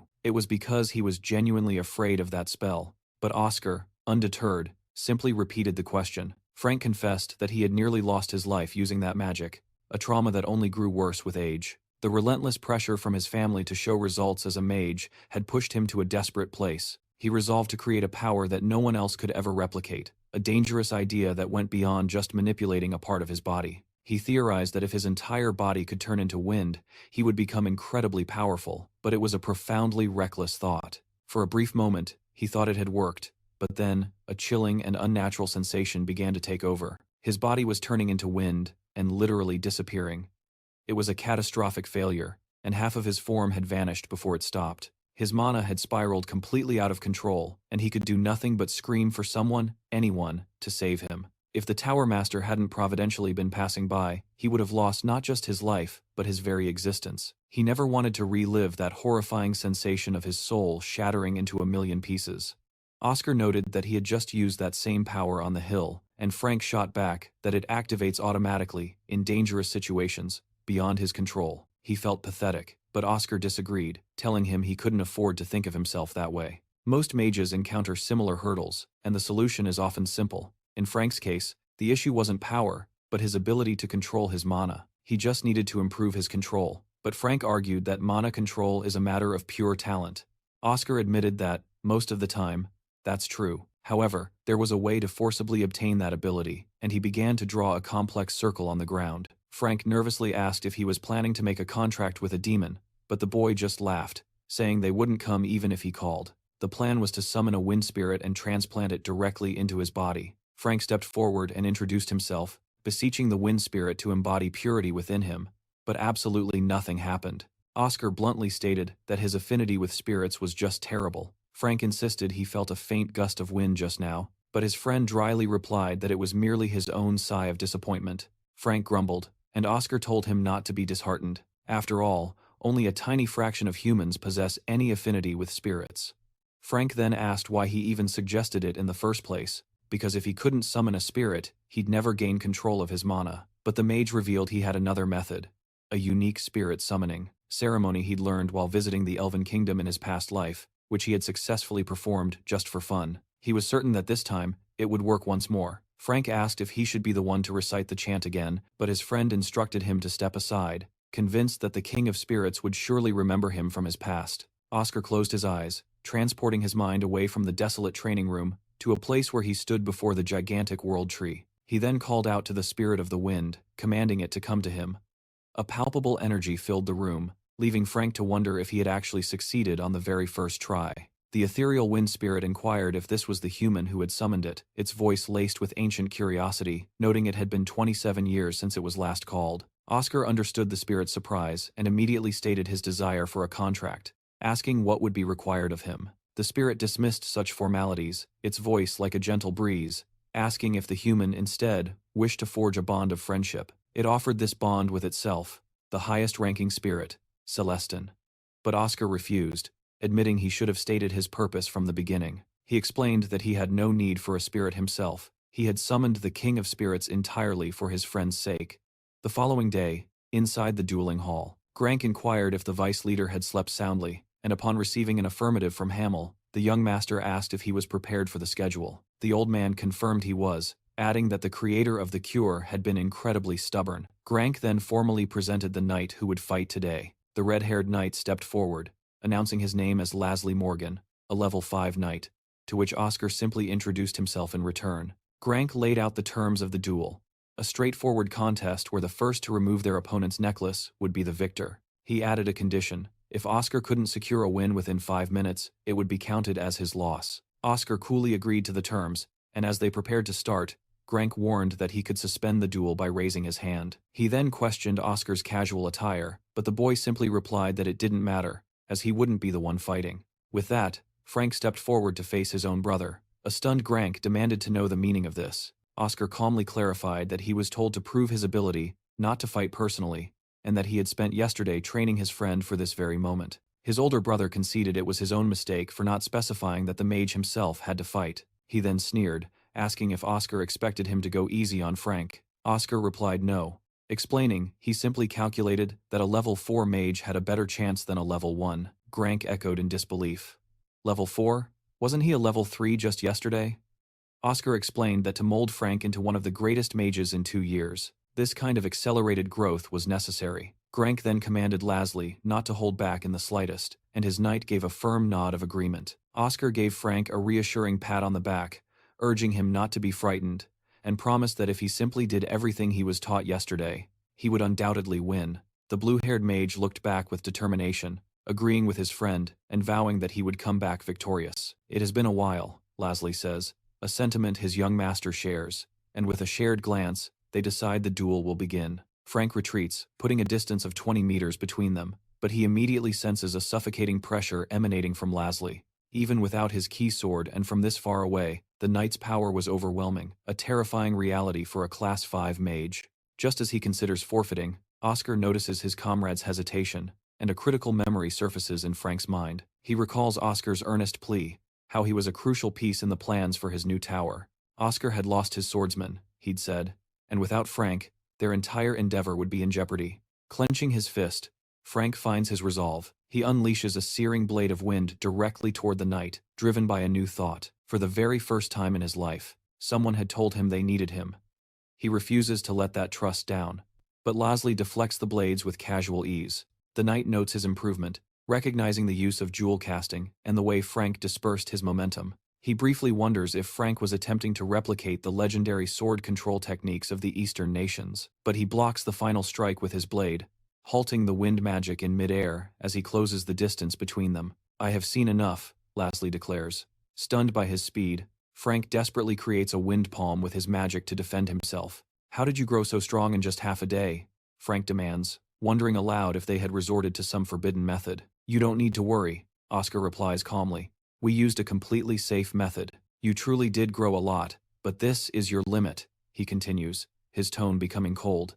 "You simply don't have the instincts of a battle mage. Since you're weaker than the others, continuing to grow would only hurt you, and honestly, it would be a relief if you simply stayed in the corporation rather than getting injured and making your family worry." As Frank stood there, crushed by the weight of those words, Lasley closes in and snatches the blue necklace from his neck. A cruel smile spreads across Oscar's face. "It's over," he announces. Frank whips his head around, utterly bewildered by his comrade's expression. A memory flashes from the night before. Oscar, telling him the spirit transplant was a success, then asking if he could now use his wind god magic. Frank admitted that the feeling was finally becoming second nature. His master explained that he couldn't yet fully transform his body into wind, as his trauma remained an unhealed wound. Frank's face tightened. "So, is there no chance of winning tomorrow?" But Oscar calmly refuted this, stating, "If you use the wind god, your chance of victory will be 100%. He then posed a question.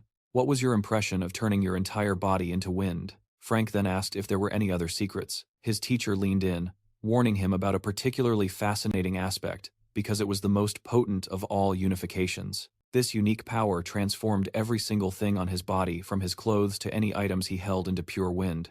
That, Oscar explained, was the most outrageously overpowered element of the wind god. He stressed the importance of keeping his aces hidden, until the very climax of the battle. A victory snatched from the jaws of defeat would be far more thrilling. Weaving past Lasley's desperate strike, Frank surged forward, snatching the necklace from the knight's grasp. The knight watched, stunned, murmuring that there was truly no other way. Frank secured the necklace in his right hand, which immediately erupted in a brilliant, pulsating light. With a triumphant roar, Frank shouted, "I finally did it!" As Frank rose to his feet, he thought back to the grim diagnosis from a magic healer who insisted he would never use that arm again. Hamal's voice echoed, "The match has reached its definitive conclusion." He then addressed the crowd. "Do we all agree with this result?" Oscar offered a proud smile to his friend, acknowledging a job exceptionally well done. Frank mused aloud.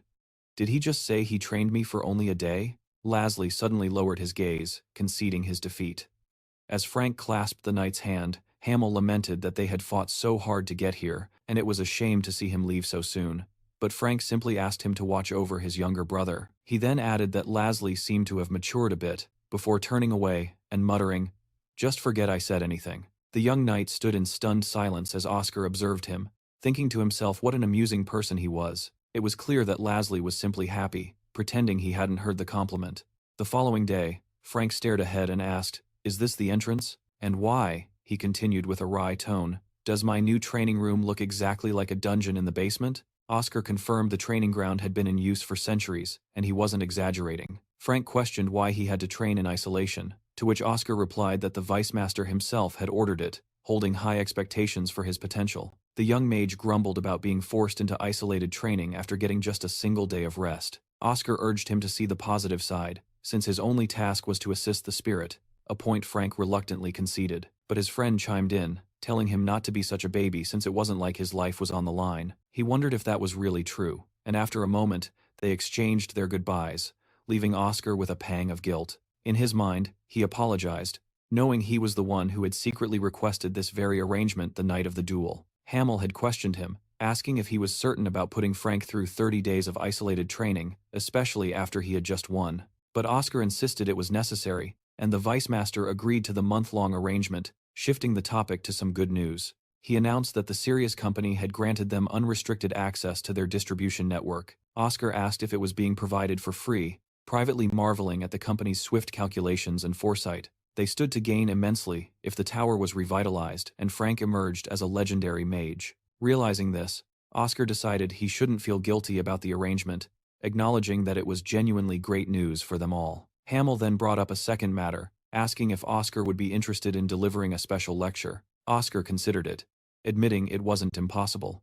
But he thought Hamill wanted his focus to remain on the potion department. This led him to ask if there was a specific reason the White Tower suddenly needed to become powerful in such a short period, and Hamill chuckled, impressed he'd noticed. The Vice Master then asked if he had ever heard of the Night of the Mages, an annual event where mages from every tower convene. It was originally established by the Emperor as a way to showcase their skills in harmony and forge stronger bonds between the towers. But that idealistic vision quickly crumbled, as the gatherings inevitably devolved into fierce battles for dominance. Oscar recalled that the event had been cancelled years ago, which made him wonder why Hamill was bringing it up now. Ethan concurs with His Majesty's desire to revive the Night of the Mages, confirming that while it is not yet announced, a public declaration will be made during the new year.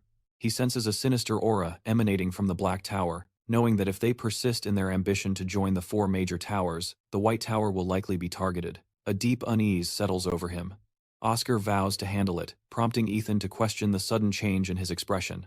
On the 36th floor of the Magic Tower's campus, Oscar contemplates the White Tower's efforts to advance itself. He considers them insufferably arrogant, but finds some relief knowing that Frank has reached level 4. The ceremony for the low-level spirit had been a stroke of genius, a move for which he was profoundly grateful, wondering if a demigod could ever truly remember a simple human. On another day, during a spirit summoning, the entity demands to know who dares to summon one of its kind to forge a contract for another.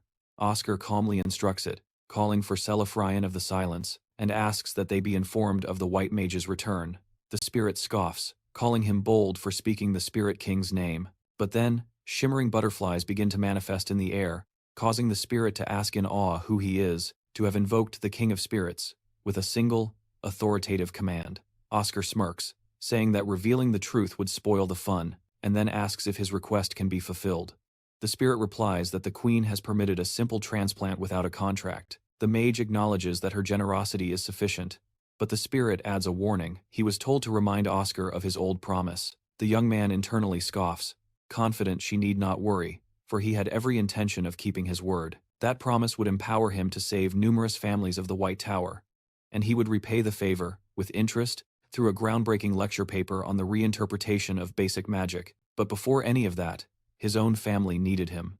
A man in a tailored suit strolls in, remarking that he recognized many faces he last presumed were dead, and then condescendingly asks if the lecture is only for level 3 mages, as he sees no one of higher rank. His colleague beside him speculates if it's merely a basic lesson, and that the more powerful mages are simply too busy to attend. One girl remarked that the White Tower's wealth must be substantial, having heard the Vice Master himself personally invited the lecturer.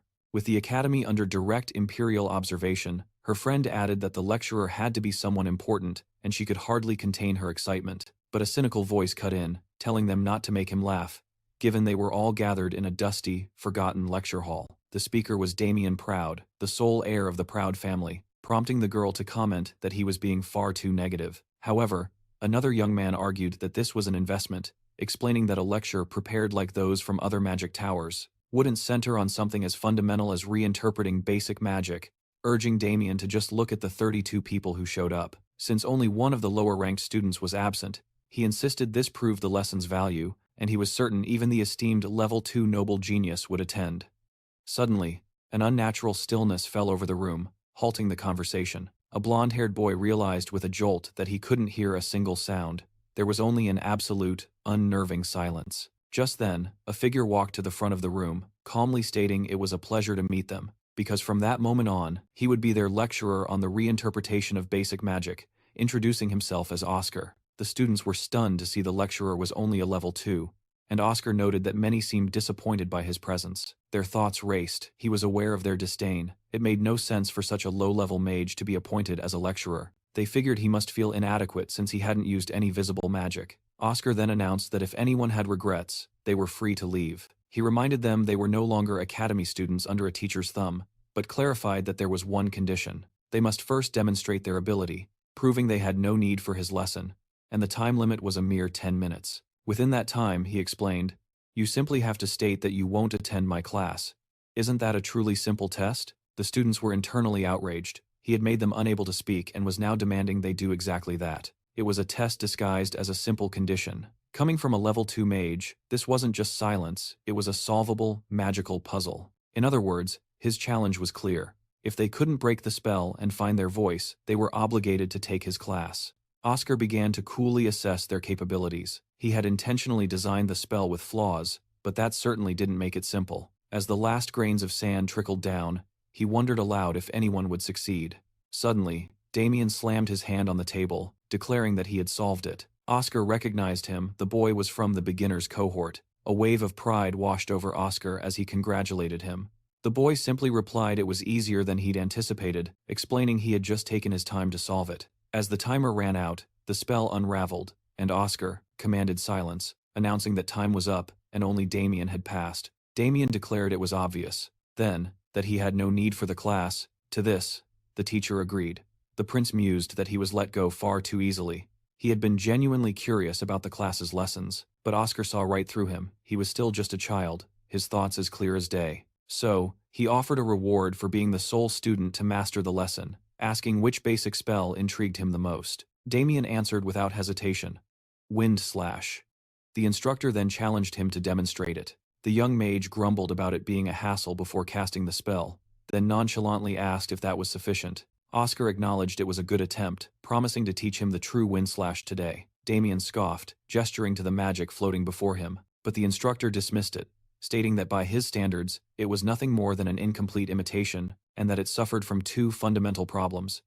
He then produced a small knife, explaining that the spell wasn't truly made of wind. He then posed a question. What did Damien believe wind truly was? The boy replied simply, that wind is moving air. The instructor countered that water remains water, even when pooled, and fire is always fire, regardless of its form.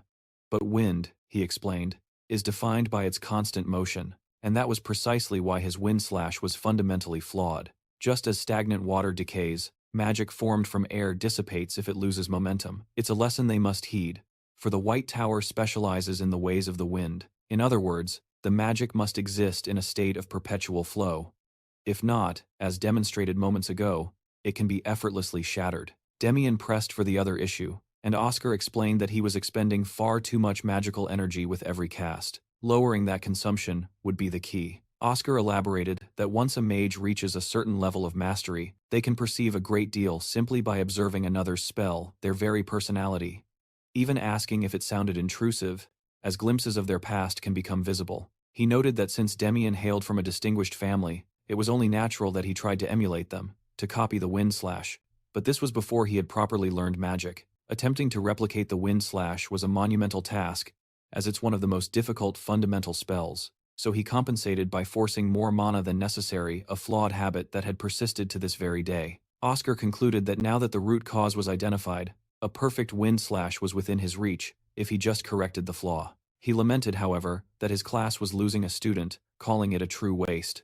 But Damien paused and asked, "Whoever said I was leaving?" With newfound resolve, he walked back to his seat in the classroom.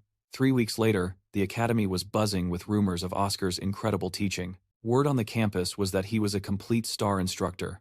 A skeptical classmate wondered if his lessons would benefit an intermediate-level mage. His friend replied that even some level 4 and 5 mages were attending his class. The student then eagerly asked if they should go too. The blue-haired boy grinned, admitting he was just waiting for him to suggest it. He urged them to hurry, pointing out there were still 7 of them, and the class began sharp at 9. They'd have to get there early. Arriving late meant there wouldn't be any seats. As if on cue, the entire cafeteria of students, once seated, suddenly rose in unison, all heading for the same destination. Inside the lecture hall, attendees whispered, wondering why so many advanced, level 4 and 5 mages would be in a basic magic class. They were even more shocked to see that Elder Maxon himself was present. At this point, the class felt more like a high-level academic seminar. Oscar entered the room and greeted the packed hall with a warm good morning. He told them the spell they were about to learn was crucial, expressing his gladness that so many had come. The students erupted in an excited cheer. The teacher's voice then grew serious as he stated the spell was essential for their entire lives as mages. It was the fundamental wind spell, a cantrip the students dismissed as the most basic of all. It was the first one they learned upon entering the White Tower. Maxim stated he was merely there to observe, but his curiosity got the better of him, and he had to ask if Oscar truly intended to teach basic wind to this entire class. The teacher confirmed, then asked if the elder might provide a demonstration. Maxim conjured the wind spell, a powerful gale that sent the students staggering backward. He asked if the display was sufficient, and Oscar thanked him before calling on a student, Annie Raven, to cast the very same spell. The young woman questioned why she was chosen when others were far more skilled, but she complied and cast her own version of the wind spell. The students murmured in surprise. Her gust of wind felt utterly soft and warm. Oscar then asked if anyone could discern the difference between the two spells. Some students guessed it was a matter of raw strength or range, but a quiet student in the back spoke up, mentioning the mana's temperament. Oscar's face lit up, confirming that Veronica Fricks was correct and that, just as she had observed, there was a profound difference in the temperament of the mana they manifested, which he found fascinating. This was because the entire process, from the spell's formation to its casting, was completely identical. One was hot, like a desert wind, while the other was gentle, like a spring breeze. The distinction was so vast it was difficult to classify them as the same wind. He then posed another question to the class, asking which of them truly understood what mana temperament meant. A student began reciting the 4 fundamental types of mana, but the teacher explained it was an entirely different concept. The difference, he elaborated, lies in their fundamental understanding of mana. And to grasp it, they must learn the very roots of the White Tower. In a single word, that root was balance, and he challenged them to explain why white and blue were its representative colors. One student correctly guessed it was due to the unique characteristics of their respective elements, which Oscar affirmed. He explained that the red and gold towers prioritize power and speed but ultimately lack harmony, since only wind and water can be either hot or cold. These elements symbolize the balance and clear philosophy that distinguishes the white and blue towers from the others. This core principle lies in how they manifest that balance. For instance, he began, the conditions for boiling water are deceptively simple. Under standard pressure, water needs 100 degrees and time to boil.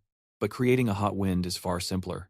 Assimilating its power is even easier, for wind changes its nature like a chameleon, can chill a room, and is freer than any other element. It can manifest a destructive force, rivaling the flames of the red tower, or strike with the speed of the gold tower's lightning. It can even adopt the formless nature of the blue tower's water. However, the blue tower cannot merge water with oil. But wind knows no such limits.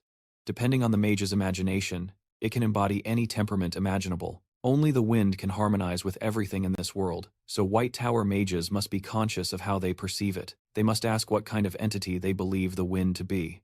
That was the entire point of today's lesson. As Maxim whispered to the wind, a colleague beside the elder tried to get his attention. Oscar stopped him, telling him to wait, just as the elder continued calling the wind, drawing an objection from the teacher. Maxim murmured with certainty that this was it, while Oscar sternly warned that he mustn't be touched. He ordered everyone to step away, so as not to interrupt the elder's profound moment of enlightenment. The students asked why this was happening so suddenly, and Oscar explained that Maxim was undergoing an awakening, and with that, the elder opened his eyes. The young teacher cautiously asked if he was all right. Maxim admitted he still hadn't reached level 8 and thanked Oscar, who replied that since he was the teacher here, Maxim should be the one thanking him. The young man remarked that this was nice to hear. He thought to himself that because of this event, his lessons would be much easier in the future. No one beneath him would dare to challenge him now, but the best part was the reaction from Veronica Fricks. She stood in the middle of the crowd, and he had finally managed to capture the attention of one of the problem children. He recalled reading about her in his journal. The next day, the young man walked through the tower, remembering that Veronica said there was something interesting in the training room, and realized her friendly behavior stemmed from her genuine enjoyment of the lesson. He could practically feel her pitying gaze, a silent judgment for his ignorance about the advanced training facility. He stops before an imposing entrance, wondering if this is one of the 3 special facilities he'd heard about among the Academy's 13 training rooms. But the unique hue of the doors sets it apart, a clear sign that this place was something more, something special. After all, they wouldn't go to such lengths unless it was a magically sealed door, one that yielded only to a mage's touch. As Oscar reaches out, feeling the distinct thrum of mana, A disembodied voice suddenly resonates through the chamber, greeting him. The voice introduces itself as Argo, a next-generation training system, and Oscar immediately recognizes the expensive handiwork of magical engineering. He scoffs, thinking those crooks at the Golden Tower must have poured a fortune into this, just as Argo offers personalized training in exchange for his registration. But Oscar flatly refuses. He intends to train off the record, which means he must manually select his own training level. With 100 levels available in the program, it offers him the perfect opportunity to test his limits on his own terms. Oscar confidently instructs the system to begin at level 1, and in response, 3 glowing orbs materialize before him. Argo's voice outlines the task. Destroy the 3 orbs with either physical attacks or magic, warning that any wide-area spells will be nullified. With effortless precision, he shatters the orbs, completing level 1 in an instant. A smirk plays on his lips. It was time to raise the stakes. Argo prompts him for his next choice. Without a moment's hesitation, Oscar selects level 100, triggering a grave warning from the system. The orbs would shrink, their velocity would increase dramatically, and they would become actively hostile. The system advised him to cancel if his life was at risk. Oscar muses on the sheer power required to create such chaos, just as a blindingly fast streak of light zips past his head. Argo's voice then issues the new challenge. Use physical attacks or magic to eliminate all 1,000 of the newly appeared orbs. The rules remained firm. Area of effect spells were forbidden, and taking more than 10 direct hits would result in immediate failure. Reacting instantly, Oscar unleashes 3 sharp wind slashes, slicing through a clean line of the swarming targets. He calculates swiftly, realizing that at this pace, his mana reserves would be depleted long before he could destroy them all. He concludes he must end this quickly by unleashing more of his true power, and begins conjuring a devastating barrage of new wind daggers, would begin to shatter the spheres. Afterward, Oscar considered that making them larger and sharper would be more effective, but by doing that, he would drastically exceed the training difficulty meant for children. Argo's voice announced his success, congratulating him for passing level 100. Oscar, sprawled on the floor, claimed it was a solid warm-up, reflecting that the mages of this generation must endure this kind of training from a young age, and that the benchmark for mages in his era must be significantly higher than before. This meant he needed to work harder and eat more to build his strength. Veronica entered the room, her voice laced with surprise, saying she never expected him to come. Oscar noted that she was there early to train as well. The girl shot back that she thought he had simply ignored her. Oscar coolly replied that he just came to visit, stating his new philosophy. A healthy mana resides in a healthy body. Veronica questioned him, recognizing the phrase as Oscar Sage's philosophy. She wondered aloud if he had eaten something foul that morning, and why he was claiming Oscar Sage's famous, quote, as if it were his own, and why the brute who disdained her for being a noble, despite both being orphans, had experienced such a sudden change. She then instructed Argo to prepare a level 50 warm-up. She asked if there had been a shift in the rankings, and if Killian's name was still on the list. Argo confirmed there was a change. Veronica demanded to see it, her eyes immediately catching the name AAA. She demanded to know who it was. But Argo responded that, due to personal information security protocols, it could not reveal the identity. Veronica wondered if it was an elder but dismissed it. Knowing you had to be below level 5 to be ranked, yet this person had broken the 10-minute demon's record. Argo confirmed he was the first to do so. Veronica demanded to know the person's identity, but for personal security reasons, the system could not say, making her wonder if it was Oscar. But Argo merely repeated its answer. As the boy walked through the corridors, he wondered how sore he would be later, but he then encountered Elder Maxim on the path. Oscar greeted him, and the elder said his timing was impeccable, as he had something to ask him. Felina reported that the merchants had stopped buying their potions. This had to be the Azure Tower's handiwork, and as a member of the production team, he should have been aware of it. Oscar walked away, seething with irritation, his mind on those pathetic fools. He then wondered why the coffee line was so unusually long that morning. A nearby student remarked that an email had gone out to the 1st through 5th posts, asking if he had heard the news. Starting today, they were all receiving a salary increase. Oscar wondered aloud if they were just glorified delivery workers now, and his colleague noted that they had finally caught a break. The mage contemplated the situation. Deliveries were hardly a growth market, as they required a massive workforce, for little profit or gain in power. The only real benefit was earning positive ratings from the citizens. A red-haired delivery man mentioned that the elders were providing them food for their hard work, a comment that immediately snagged Oscar's attention. He politely inquired if their delivery routes involved frequent contact with the recipients. The workers confirmed this, explaining they needed signatures on the containers as proof of successful delivery. That's a tremendous help, thank you, the mage said, already rushing off. Oscar quickly summarized the information for Hamill. The older man connected the dots. So, you intend to deliver directly to the people, door to door? The young mage agreed. Since the merchants are out of commission, targeting consumers directly is the logical next step, Hamill stated. But our potions aren't an everyday product, Oscar interjected. That's why I'm creating a new one. Innovation, Hamill echoed thoughtfully. The young man clarified that he wouldn't call it that, as it was simply a mid-level recovery potion, known for its high efficacy in the White Tower. They could subtly adapt this potion into 4 different versions, each tailored to a specific age and gender. Oscar's mind began to race, envisioning the unique properties of all 4 potions. A few days later, in a clear effort to connect with the populace, an old man sat in the square, lamenting his old age and his dwindling energy. At that moment, a delivery man approached him with a friendly greeting. It's good to see you again after yesterday, the delivery man said. I have today's package for you. The old man smiled warmly. Revealing that his friends were still alive, the delivery man explained that they were part of the centennial generation. The old man lamented that, despite being only 80, his head felt heavy, a consequence of his dwindling energy. In response, the delivery man presented a small vial, urging the old man to try its contents. He described it as the latest creation from his magic tower, a potent tonic called S0, and it is on this cliffhanger that our story concludes. If you enjoyed this chapter, please like the video and subscribe to the channel. Until we meet again,